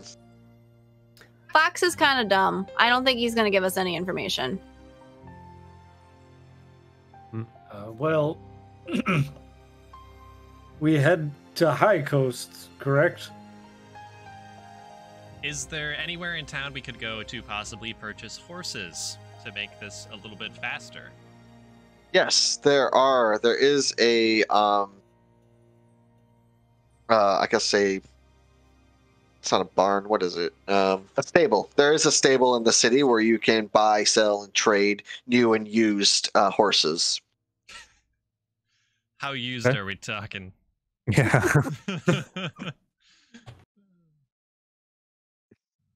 Oh man.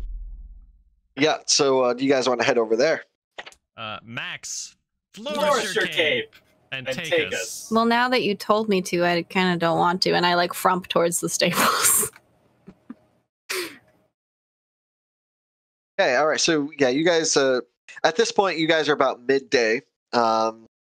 Going across the city to each of the different districts. And you make your way to the stables, and there you see a human and a halfling taking care of one of the horses. The halfling is a farrier, and he's tending to the hoofs of the horse, and the human is just a stable hand. He's keeping the horse calm and brushing it. And they see you guys approach, and they give you a slight nod. Hmm. How much for your finest horse? Our finest horses go for 400 gold pieces. I'll take 4. Just kidding. What's your least finest horse? Do you do rentals? I heard there was used horses here. I heard that in the larger cities like Whalton, they have a service called U.B.E.R, which stands for the ultimate best equestrian ride. Is it possible that we could take a horse to High Coast and then have it Did you come up with that on the returned? spot?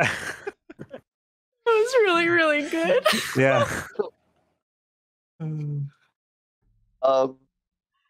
They look at you and said, "Yes, we offer the U.B.E.R service, but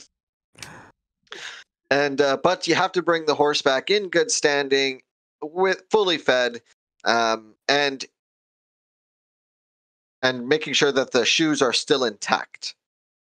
How much is that? And that starts at 37 gold pieces and 5 silver For 4 horses, right?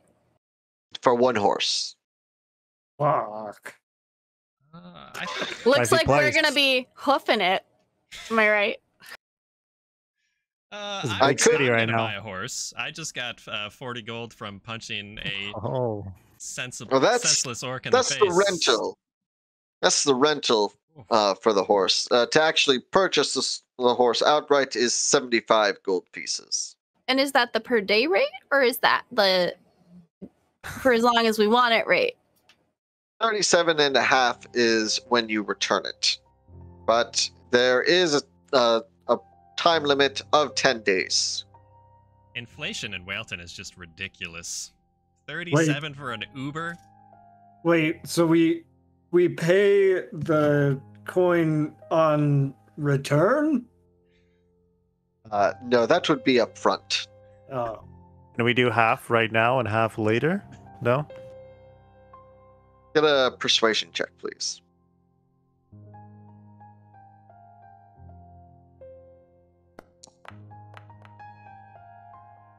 Um, 17. I could do half up front and half later. We could double up on the horses, yeah.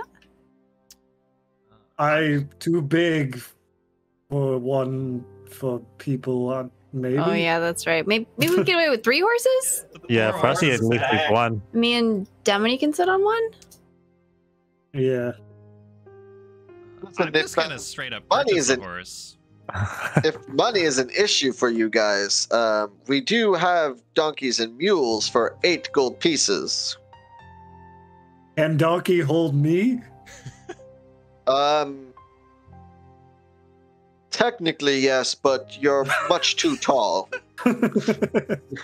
You're gonna be like walking it. Walking it like a tricycle. I mean, I'm not looking to impress anybody in Whalton here. I'll take a donkey. Yeah, you and I could get donkeys. I That would think really work because I think Cat could fit on horse with me, but I sneeze the whole time. Yes, Max. I'm open to I'm fine with that. splitting a donkey. Could we both fit on a donkey? Yes. I'm tiny. No, you would. Only one of you could fit on a donkey, but you both could probably fit on a mule. And a Let's say mule is 8 price. silver? 8 gold. Yes. Oh, 8 Yeah. gold, right. You mean 8 silver? You tabaxis. No. Yeah, we could split a mule. That'd be Can cool. can I start looking at the mule and sort of like noticing the dents and try and talk them down a bit on the price? Go ahead and give me an investigation check. Actually, no. Give me an animal handling check. Animal handling, okay. Yeah. Did roll high on this one, 11. No modifiers. Okay.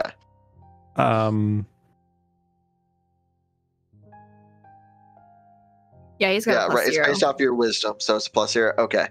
Yeah. So you're looking at it. It looks like a mule. It looks like a horse and a donkey got it down, and that's what came out. What say you, Max? What do you think of this mule here? I say, huzzah! Let's get that mule. Yeah, we'll split. We'll do we'll it. split it. So we both spend, I don't know, Four. math. 4 4. gold? Yep, 4 gold. Okay, cool. So how much was it for horse half now? Oh wait, but it's only half now, right? So it's actually only 2 gold right now, and 2 gold Well, later. Are you paying for ownership of the mule? No, renting Oh, it. Ownership is You're 8? renting. Ownership is 8. To rent it. Oh, we can would- own it? This is ours Yes. now? Yes. 8 seems like a deal to me. Yeah. Here's That the seems title. like a deal. You just need to sign it. We can ride? Oh, yeah. And we're putting it under for dual ownership. Yeah. Yeah, Okay. we're in If it. you're- We're in it. Now if we're you're a interested, party. if you would like to tack it on to the price, we do offer an insurance and service charge that you can add on to that to bring your horse. You can, if something happens to your donkey, you need to replace the shoes, it gets hurt or injured, you can bring it in, and we'll take care of it. What's the insurance cost? The insurance cost is just extra 2 silver pieces. Yes, and I'll get Oh, another horse cool. if I break this one, or another mule if I break this one. You'll certainly grow attached to that one and want to keep it. We can, heal it up and replace, make sure it's well taken care of, groom it, But if I replace its break it and it's shoes. dead, I get a new one. Yes, with a small replacement fee Okay, yeah, I wanna do at a that. quarter of the price of the donkey. I'll cover the whole insurance because I'm the only sap in this party. Does I like the how we're talking mule about and this the horse horses. also come with AAA animal accident? Yeah, what if avoidance? something happens on the road? Does the horse have gap coverage? Sorry, you guys just broke me for a second.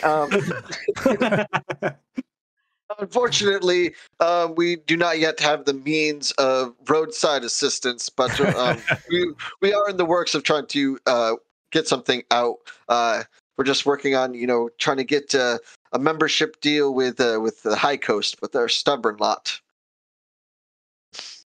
If you guys are done with your donkey, I would love to. It's a mule.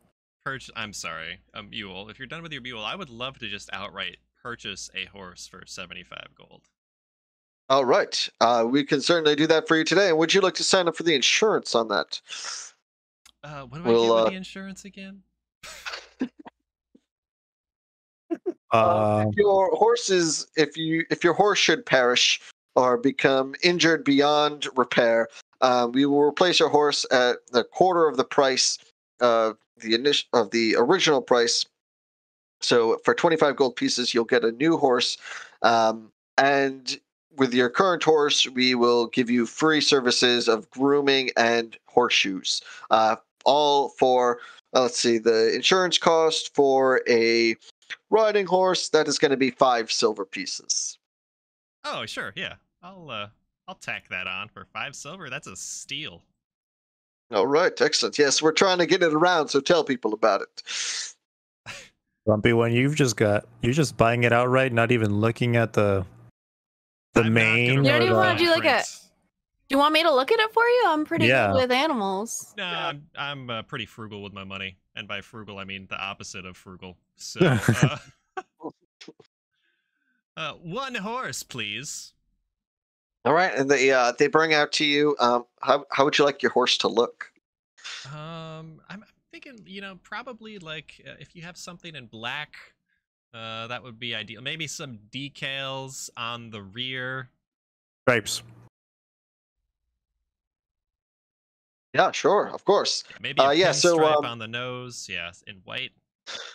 Yeah, so they bring out a black horse with a white mark along the nose and the forehead, and some slight detailing on its rump, and yeah, that's it. They bring it out to you. Nice. All right, sir. Please enjoy your brand new ride. I'm gonna immediately put all of my equipment and my my backpack. I'm gonna put it on the back. I'm gonna use my rope, wrap it around, tie it tight, and pull on the rope and say, "Yep, this baby's not going anywhere." Who are you? Well, it's just the horse. This is before any of the saddlebags or anything like that. That is paid separately. Was this in the fine You print? got. Yeah, that was. I think the you fine signed. print. Yep. So for a saddle, a regular riding saddle is going to be 10 gold pieces. A riding pack is 5 gold pieces. But our exotic, which we recommend, is 60 gold pieces. What makes it exotic? Well, can't you see the fine crafted leather, the gold detailing, the trimming? What kind of leather is it? It is the definition of comfort. Well, Is it human? I'm glad that you asked. It is, of course not. It is not human leather. We do not use such products in here, nor have we ever in the past. All the leather that you Can see I roll an here is insight check on finely that? crafted. Yeah, please.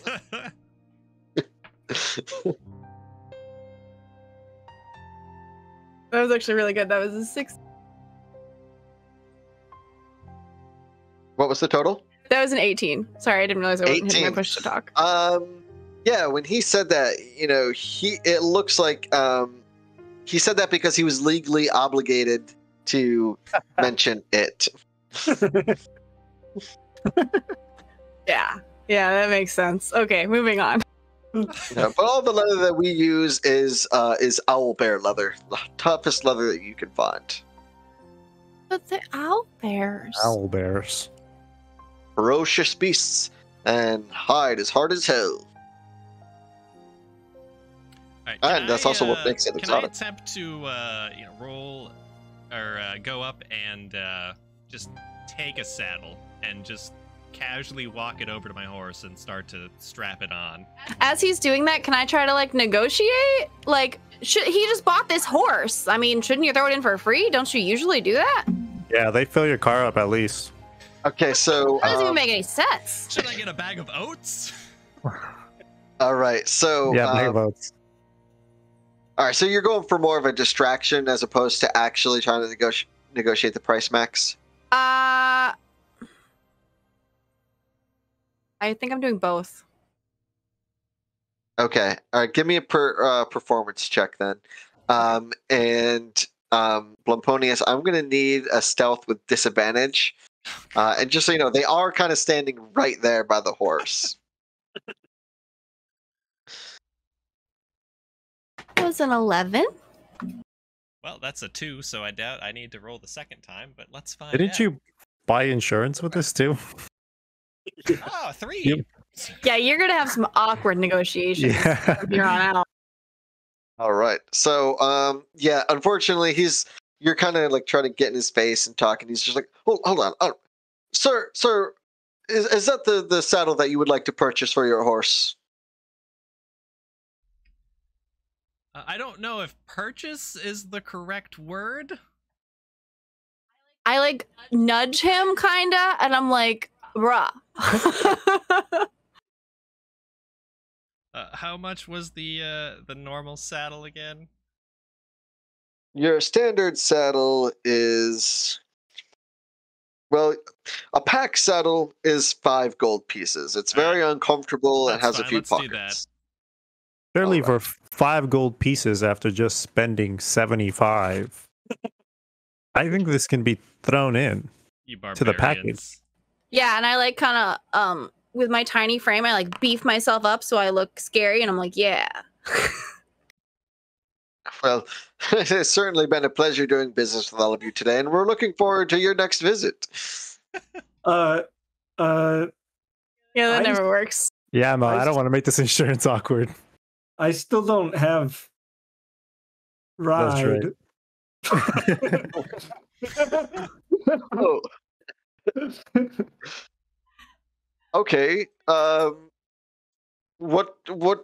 I'm not quite sure. We have something. We have an elephant. I but that- have this Oh my God. many, and I need thing carry me. Let's see. We could probably find you a tall mule. Okay. All right. So they are you paying for it outright, or do you want to rent it? Is it 10 and then I need to buy the saddle? Yeah, it's 8. It's 8 gold pieces to buy the donkey or well, the mule outright, and then the saddle is separate.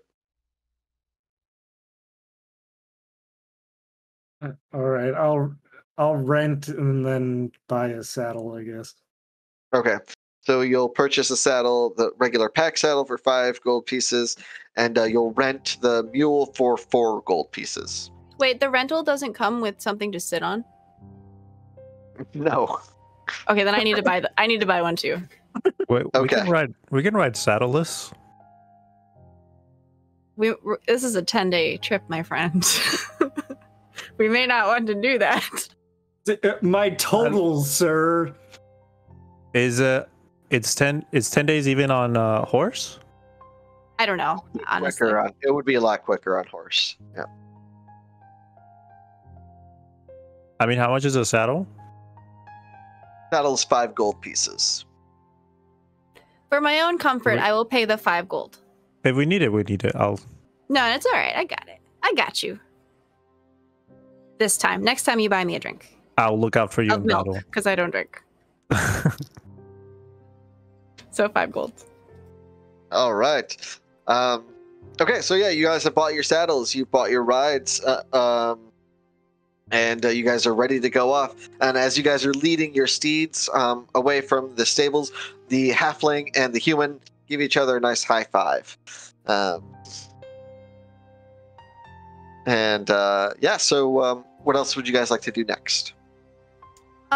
Guys, I just realized I did something a little dishonest and I wanted to tell you guys about it, and I'm really, really sorry. I didn't mean to. I just forgot about it until now. So when you guys were doing your fights, I was collecting tips, and I forgot to divide the money up between the party, which would have been really helpful before we started buying things, but now let's do that.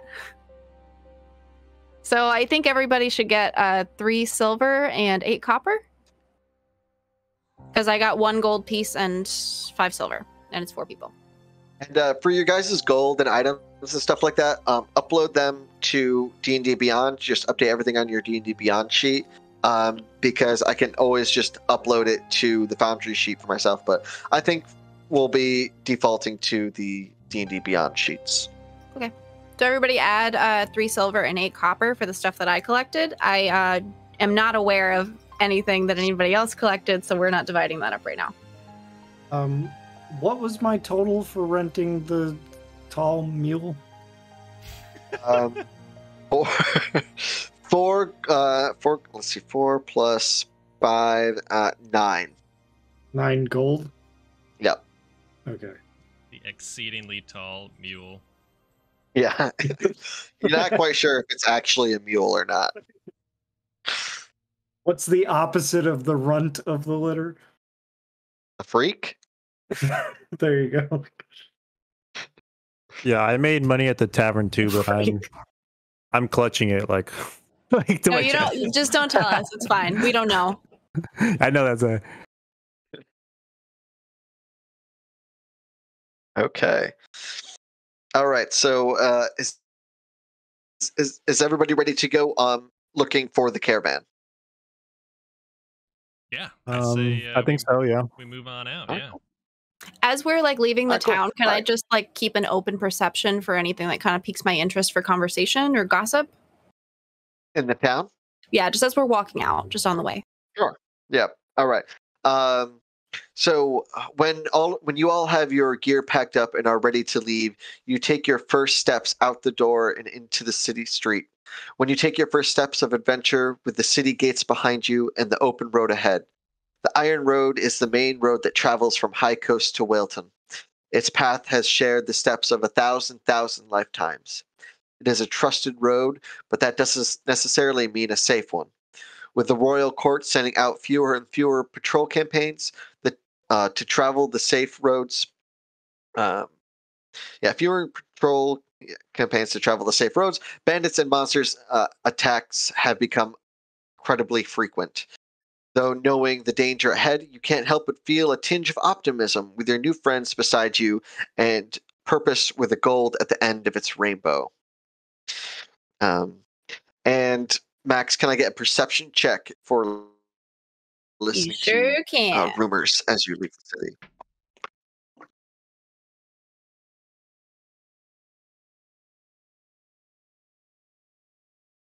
That's 13. Okay. So you hear people talking about some sort of new treat, but you weren't able to catch the name of it or what type of treat it is. But there seems to be some new fashionable sweet treat that everybody is just going absolutely crazy for. Sweet treat food. Sweet treat, yeah, it's a food, yeah. Well, I will have to check that out when I get back. When I don't die. So by the time you guys leave, you're well into the day. So you don't make it too far before you decide to set down for camp. You're probably about maybe 20 miles out of the city. So how would you guys like to set up for camp? I'm going to pitch my tent, See what I got. which I think I have. I believe you start with a bedroll. I think it's bedrolls. Yeah. Yeah, I only have a bedroll as well. Humble bedroll. Yeah, I've only got a bedroll too. So I roll out my bed against. Is there like a tree or something? Like something that's a little farther away? Okay. And then I lay my spot under the tree, and then I go and look for firewood. Yeah, sure. So give me a survival check. Demony, what would you like to do? I was gonna tie the horse to the tree, but Max, if you need the horse to look for firewood, let me know. Okay, thanks. Can I help look for firewood? Please. Yeah, sure. So both of you roll survival checks. Okay. Okay, well, mine was a 5, so I hope And you do better than me. Blamponius, what would you like to do to help set up camp? I was just gonna kind of wrangle up all the horses and make sure they are corralled in one convenient location. All right, cool. All right, can I get an animal handling check for that?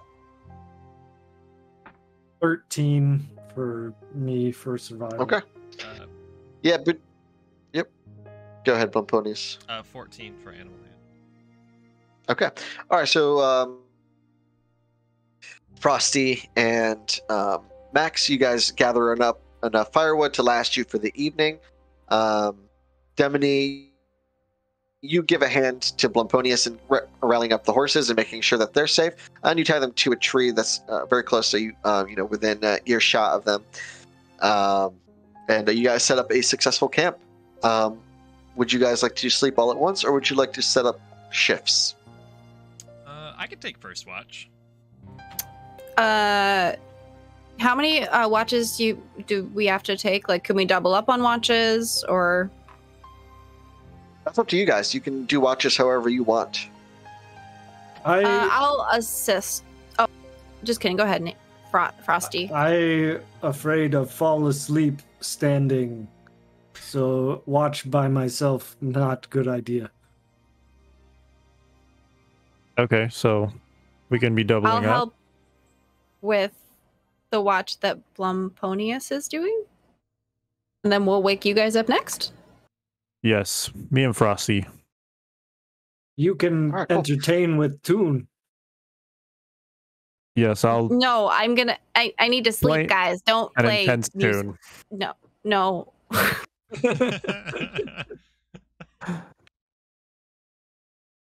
Lullaby, Okay. good for sleep.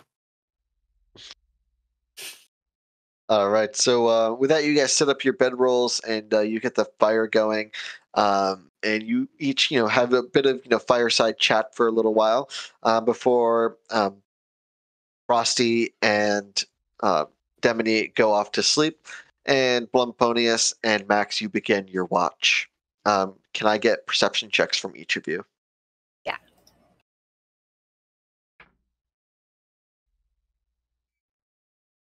Oh, that was good. That was an 18 plus 22. It's an 8 plus 1. 9.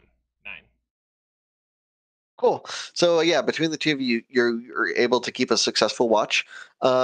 You don't see or hear any threats. You do hear like your regular wildlife, wolves out in the distance, but nothing that is concerns you at the time. And after your watch, and about halfway through the night, Frosty and Demony wake up for their turn, and you two quickly fall into a slumber. Demony and Frosty, can I get perception checks from each of you?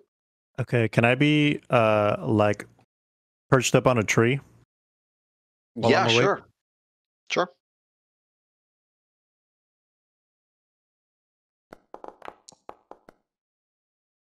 What is it? Perception? Yes. 19. 11. Okay.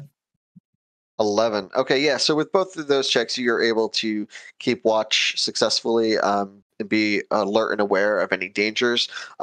You're lucky, though. You're not too far outside of the city, so you haven't really come into any highly dangerous zones thus far. Most people make it well past this point when out traveling from the city. So you guys are able to stay up until morning when the rest of the party wakes up, and you guys have your morning breakfast. So you each consume a ration for the day, and you each should have 10 rations in your backpacks, adventuring gear.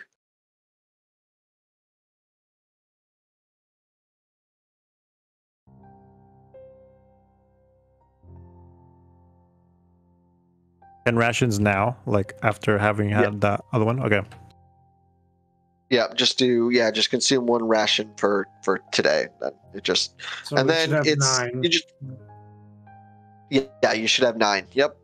And then the way that the ration works is you just mark it off at the the beginning of the day because that's the easiest time to do it. But realistically, throughout the game, it's like your rations per the day. So it's not like you're eating just one large meal in the morning. It's implied that it's what you're eating throughout the day. Okay. Gotcha. It's not like everybody's fasting.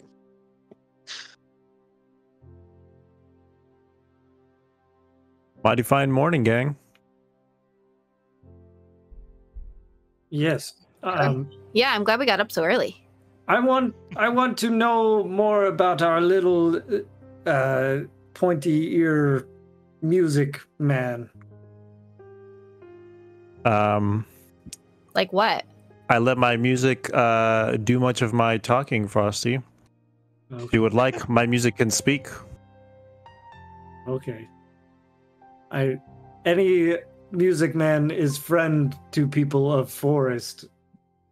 Can you do a performance and interpretive dance of your entire history and backstory, please? I can do a song here. It's a very simple, quick tune. Do I have to roll for performance?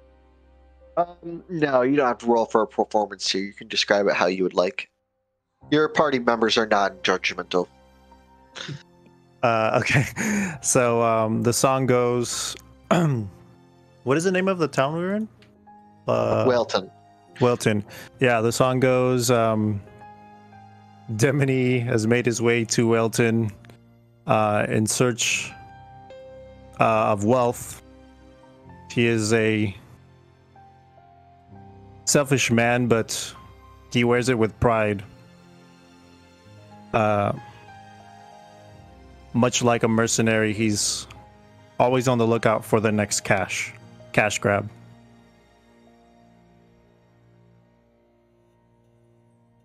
So you value the gold piece. Yes, Frosty, this is why I'm on this journey, willing to risk my life. Money speaks here, and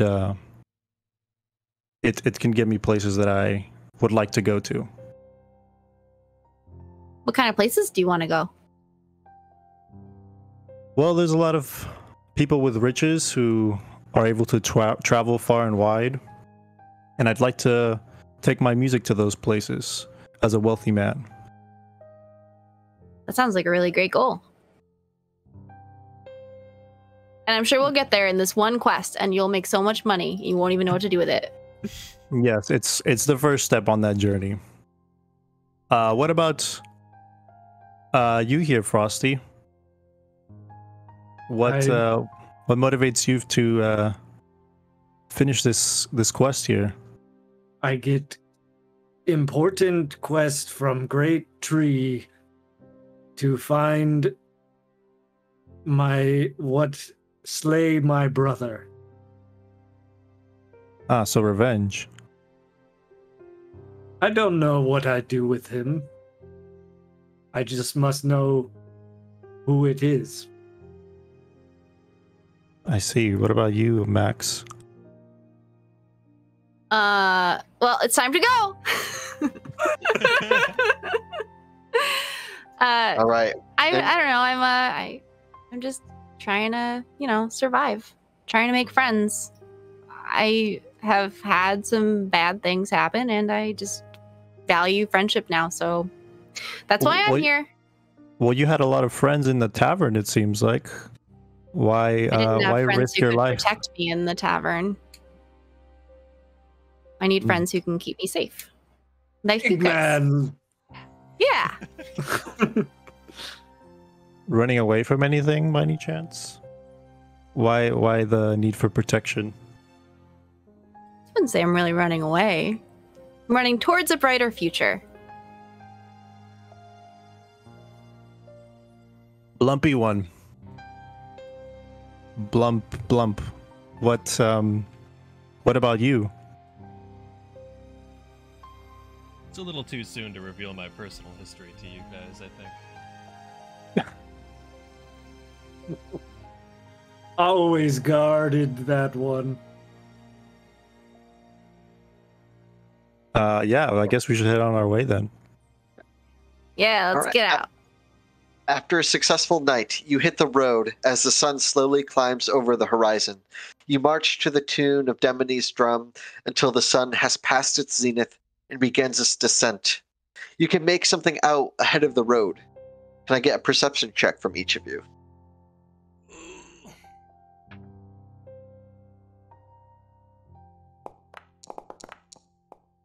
All right. Critical failure. 21. 21. Excellent. 10. Okay. 19. 19. Okay. So Frosty and Max are kind of walking along. You see something out in the distance, and Max helps Frosty count up to 1, 2, 3 carriages alongside of the road. And Max, you recognize one of them as definitely being a tabaxi caravan. Guys, I think I see the Tabaxi caravan up there. Turns out they weren't that far outside of the city. That's Oh. good. Maybe we Are we should pull off to the side of the road and like try to get a closer look. Yeah, let's. Like it seems early for us to get to it, but yeah, let's take a second look. I described it as you're now like in the late afternoon, so you've been traveling for most of the day, just taking the road. Okay. All right. So what I would like to do is kind of try to sneak up along the caravan and try to get a closer look to see if this is what we're looking for or if it's just another tabaxi caravan.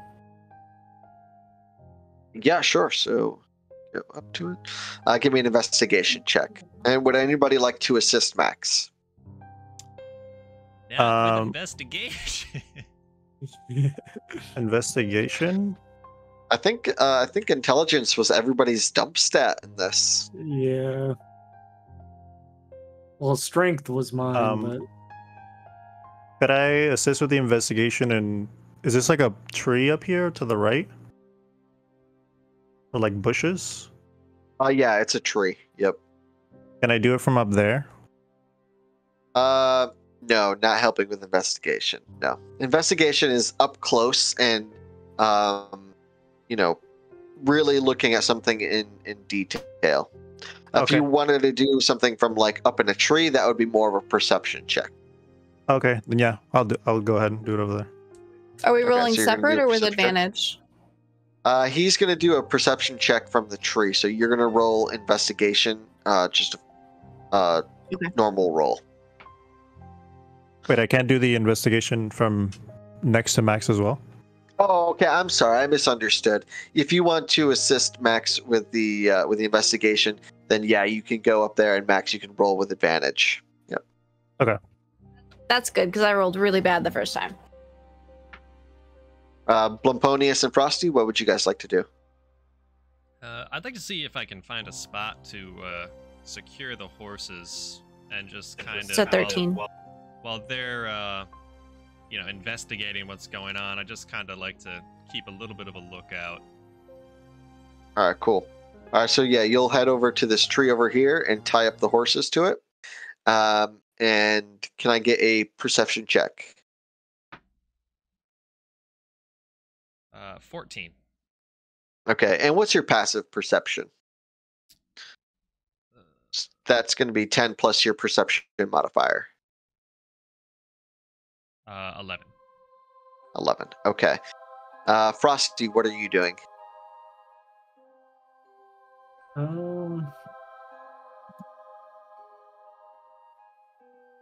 can I just guard Blumponius while he does that then? Yeah, sure. You can assist Pomponius. All right. Okay, so Demone and Max, when you guys are looking through the wagon, Max, you notice on the top of the roof, it's painted in a way that's to be concealed, but would be obvious for a person who's looking for it. Is the image of a raven painted on the roof inside the wagon? Oh, that's kind of weird. Have you ever seen anything like that before? Demone? There's a raven on the wagon.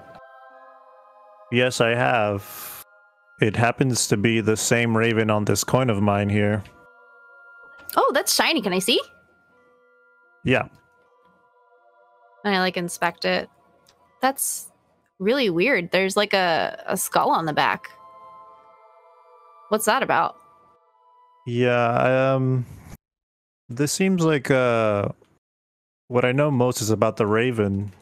There seems to be a order of ravens, like a clan of some sorts. Oh, that's cool. So this could be a dangerous group that we're dealing with.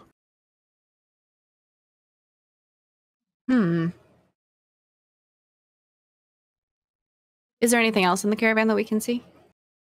Everything else has been completely broken and shattered, and it looks like it's been sifted through thoroughly. Is there any chance we could repair it? The wagon? It would probably take you a couple days, and you would have to have a lot of experience in carpentry. Well, I don't have that. I take my chalk and I draw a circle around the raven and a question mark. That will consume half a piece of chalk. You and the chalk consumption. Okay, I got to keep track of these things. All right. Frosty and Blamponius, can I get survival checks from you guys? Yes, you can. Yeah, survival checks is fine.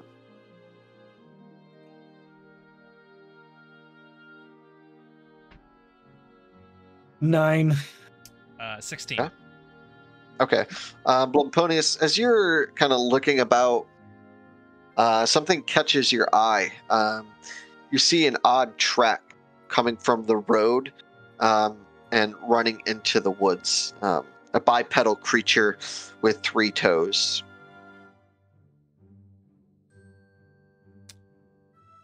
And, maybe about... And the foot is maybe about, 6 inches long. I'm gonna grab Frosty and point the tracks out to him and ask if it's not a track that's familiar to me. Is it something that perhaps that he's familiar with, being from the area? I get a closer look. All right. Give me a nature check.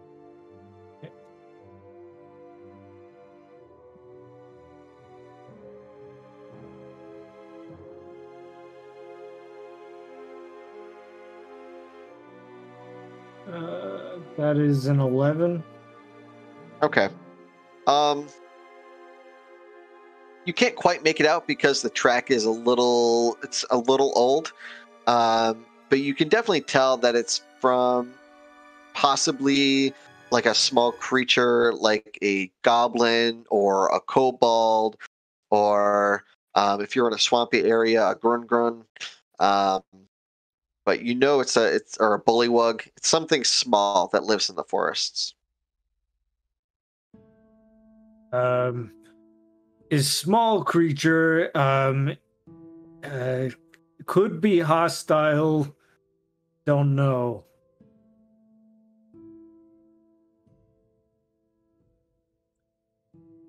I think that perhaps we go check on Max and Demony and let them know what we found. So you guys are just a quick hop and a skip away. Hey guys, look at this symbol that we found. Demony has it on a coin too, but it's a secret coin that we're not supposed to talk about.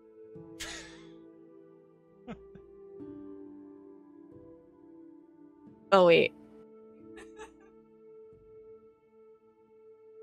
More about that later. We found a set of tracks that appears to lead off to the east. Possibly we could find more about what happened to the wagon. Okay, but the symbol's really important too, guys, because it's apparently meaning that it's a dangerous group. Or something.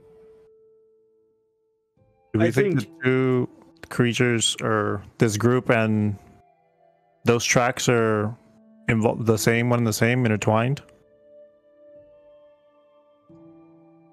I think creatures may pose immediate threat, so investigation of that first is important. What were the tracks of? Specifically, what were they, Frosty?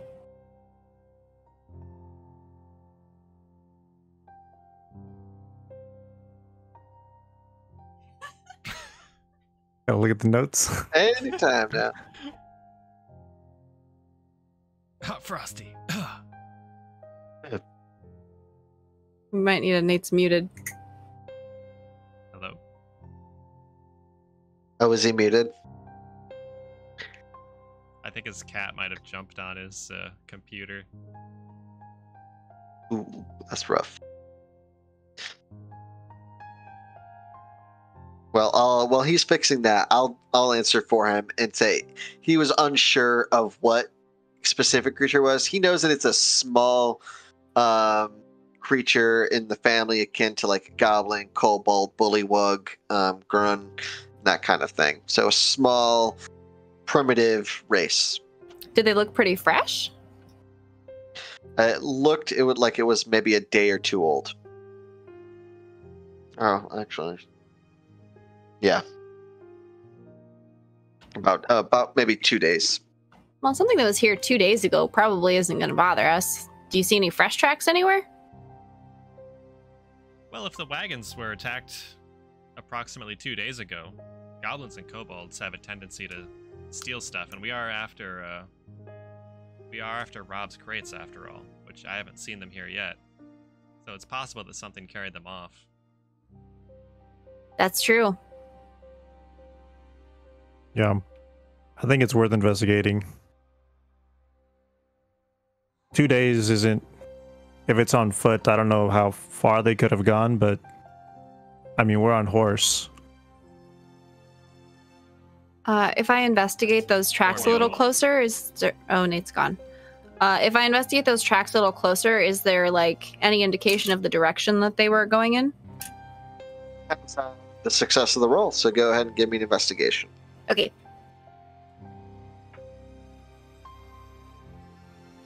Well, that was bad. It's a 6. Yeah, unfortunately, you go and Frosty points the track out to you, and you look around, and you can't make out anything. Well, I don't think we can follow it if there's no lead, but I think we should just be aware maybe that these creatures are kind of on the side. We can hear you. I'm back. Frosty, thanks for pointing out those tracks closer so that I could investigate them and find that they didn't go anywhere that we could track. Thanks so much for that. I fell asleep standing up for a second there. My bad. Is there anything else that we can investigate here, or is there anything there's else the other mysterious two about the other wagons? There's the other 2 wagons that you could investigate and see if maybe you could find tracks there. You could also just start blindly going into the direction of the one track you have. I think those are probably your 2 best options. Well, let's investigate the other wagons and see if we can't find anything, and then if we can't, then I suggest we follow those tracks for a little bit. I go over and I investigate the other wagon. Does anybody want to come with me? Go ahead. Yeah, if somebody would like to help. I'll help investigate. Great. Okay. Yeah, we can handle the other one, I suppose. All right, cool. So I was about to say Moldy. Demony and Blamponius go to the other wagon, and who would like to roll with advantage on that one? I will. And well, it's Blamponius or Demony are investigating the other wagon, so one of them has to roll to investigate the other wagon. I investigated the... Wait, what did I just investigate then? One of the wagons. There's 3 wagons, so you investigated the Tabaxi wagon first, and that's where you found the Raven. And then the other 2 wagons are just regular, wagons for carrying crates and stuff like that in. So you and Frosty investigated one. Blamponius and Demony are investigating the other one. Okay. Blamponius, do you have an eye for this investigative skill, or should I roll? I really, investigations aren't my thing, and you seem to have been quite lucky recently. Okay, I'll take the lead on the investigation.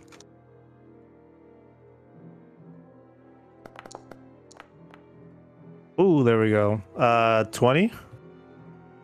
Okay, yeah, that's really good. And Max, what did you get?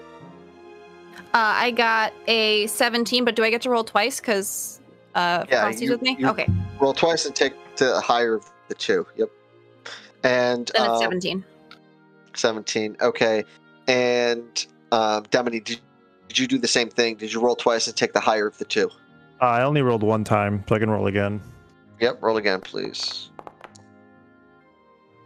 So, what is that, 6? So, yeah, 20 is the highest. Okay. All right, so yeah, you guys investigate the other wagons, and you find that you see drag marks where they were dragging the large crates. And it looks like you keep following those, and they go deep into the woods. Well, guys, I think into the woods we go. Yep. I would agree. That's gotta be Red Eye Rob's merch. All right, so each of you guys begin following the tracks into the woods, and you are walking for maybe about 30 to 45 minutes before you come across a large rock mound. It's several huge rocks kind of piled up against one another, remnants of a bygone era. And you can see that in the center of this pile is a small cave entrance. I think I should probably go in and check it out a little closer before the rest of you go in. I can be pretty sneaky. And I have pretty good vision in the dark. Ooh, we're gonna get a map of this. Yep. It should be loading up in just a second.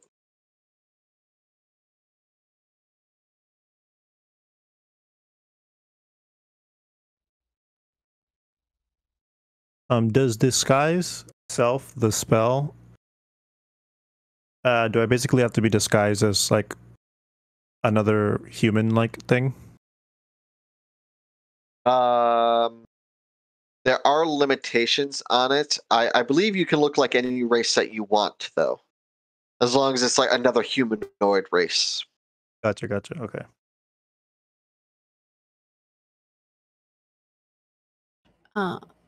You guys feel good about me sneaking ahead and checking out what's around the corner? Spencer, I think you got to move us all in real quick. Okay, I wasn't sure because Max said that they wanted to go in first and investigate first. That's fine. So It just doesn't populate the map for me then. Yep. All right.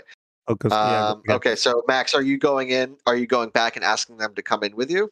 Oh, sorry. Yeah, we'll just that already happened, and I went in, and now I'm scouting.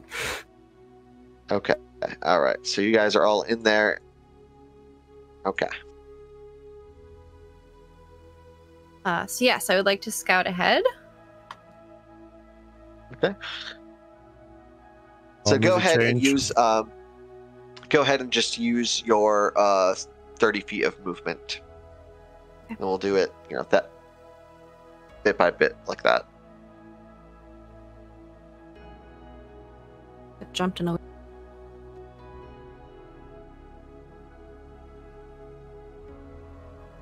Okay, hold on. All right. So can I get a dexterity saving throw, please? Yeah. So right now, I'm not seeing anything on screen because only Max is checking, right? Natural 20! Hey. Yeah, you shouldn't see. Oh, okay. So, let's see. Demony it's plus and 6, so 26. Okay, so Demony and Blumponius, you guys walk in here. You're in pitch darkness. You can't see a single thing other than the little bit of light that's emanating from outside. So if you wanted to travel further in and be able to see, you would have to light a torch or use some sort of spell that gives you vision. I'm not there, so I can't say anything. But okay, and Max in the shadows, you rolled. I'm sorry, what did you roll? 16. I rolled a natural 20, and then I added 6. So you rolled a natural 20 for Dex, so 26. Okay. Okay, so you fall. You're walking along, and then the floor crashes beneath you, and you fall into a pit about 10 feet down, and you take 2 bludgeoning damage, and you find yourself laying in a pile of thousands of worms. With a natural 20 that happened? Yeah. Okay. I start shaking, and then I just scream. Okay. I have a candle, so I want to start going into the cave, lighting my way with the candle. Okay, you're using a candle. Okay. All right. Let me. And I'm trying to claw my way up the wall as quickly as I can, and I just keep slipping back because I'm so freaked out.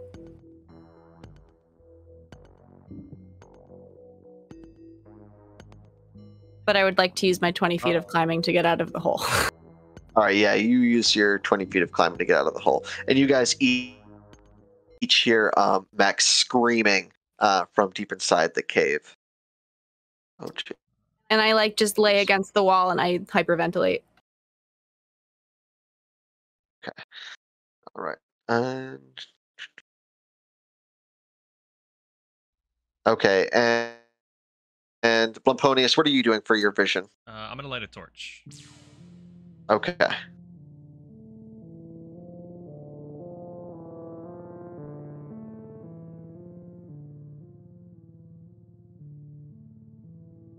Okay, and okay, there you go. Like this music change. Yeah, spooky. All Can right, I so you light a guys just heard torch Max. too? Yeah, sure. You do have dark vision now. Do I? I believe so. No, you don't. No, Oh, I I'm don't. sorry. Thank you. Frosty. Yeah, I don't know why. Yeah, let me fix yours. Demony, you should have dark. You have dark vision because you're a half elf, right? Yeah, I am a half elf. Okay. Oh, I do all have right. dark vision. Oh, Yep. perfect. I'm sorry. That was my mistake. All Even right, so better than you're using a Candle. torch. I don't see my game piece. How about now? You don't see it at all? Yeah, I don't see any of them. Yeah. You don't see any of them. Okay. All right. Let me just try again then. Sometimes you just gotta turn it off and on again. You know. Well, Frosty, you can go with Blamponius, right? He has the torch should be able to light both your ways. Maybe. Yeah, it's a real Rudolph situation in here. Yeah. Here we are. We're good. Okay. Who wants to go first? Well, I guess it makes sense that I move first. Alrighty.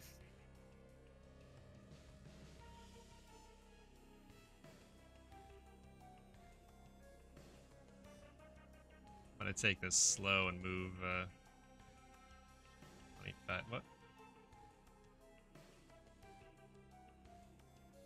Well, that might have been my fault. Oh, is this rough terrain? No, it's not.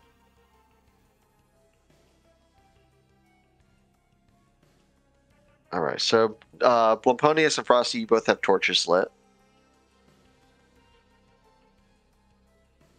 Can we hear which direction it sounds like Max's screams would be coming from? I'm still screaming and like hyperventilating very loudly. So if you can see my mouse cursor, the sound is coming from your right, I guess.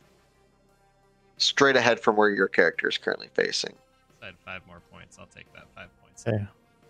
I'm just gonna. Oh, do I need to do anything special if I just follow along, or just let you know so that the map? Yeah, gets you can just revealed? follow along. That's fine. Yep. Yeah, I mean the map is limited to the vision of each individual character, so it yeah, you're not revealing auto does it. anything to anyone. Yeah. I see. Okay. So okay, Max, you can you use your movement to get out. Is this whole area the pit? No, just the one like 4 square there. I'll drag your character is now out. Or does he want to go onto the other side? Sorry, I wasn't hitting push to talk. Yeah, he can go over to that side. And he'll just be like scared. He wasn't really Little paying cat attention. man, where art thou?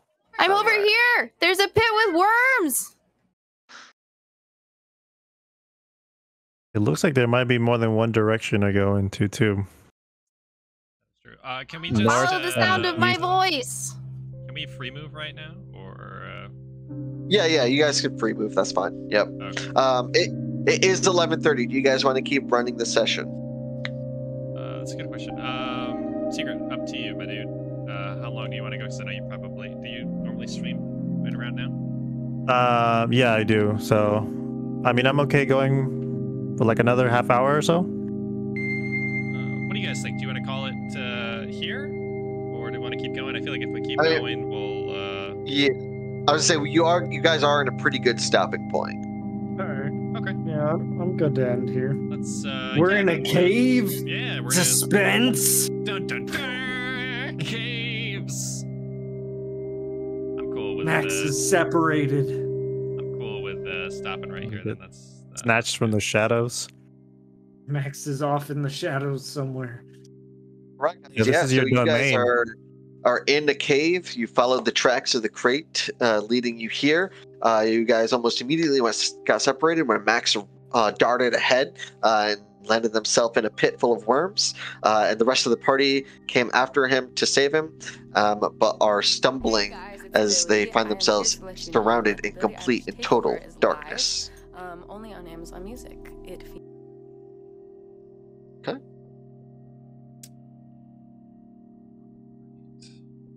Well, this has kind of been our trial week of D&D, so we will probably not be back continuing the story for probably about a month. I think we're going to try to do a week of D&D content for you guys at least once a month. So if it's something that you like, you want to have us continue, maybe we could do a bonus stream some night on the weekend if it's something that you guys are enjoying.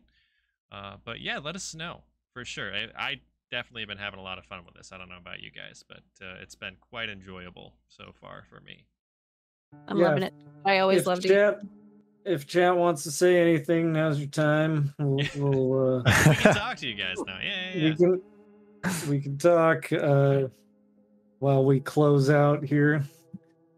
I think it's been a great time. Yeah, same here. I mean, hold on. Yeah, same here. Like, this has been the most like sort of official D&D session I've had, and it's much more involved, and it's awesome. Great, man. Yeah, this has been super fun. So next month when we're back, I think we're gonna have an extra edition that will be working into the story, hopefully. And we'll have, as always, some more bells and whistles for you guys. We're going to make it even better. We'll hopefully have a few extra things for extra ways for Secret to interact with the stream with his character and music. And we've got a bunch of stuff. So stay tuned. If you guys had fun, it's hopefully only going to get better. So. Yeah. Are we doing a raid, a classic return policy raid? Yeah, I think that's probably a good way to end the night. Let's see who was in the Raids are always a good way to go. Yeah, let's see who was let's take a look at this. What does that mean, anime chick? Next the cat will the poop. Cat will poop. What does that mean? You'll see. Oh God, I don't want to know. Well, Max is holding some secrets here. Literally, some real secret skins. Everybody's so secretive besides me, I feel like. Yeah. I was gonna say, yeah, you like spilled the beans on everything, but in like in a good way. Yeah, I'm just the friends with everybody type guy, I guess. You just have a very open personality, Frosty. Everybody's so closed off. One of us gotta be there. I'm big man. Guys, we are gonna head over. We're gonna toss a raid to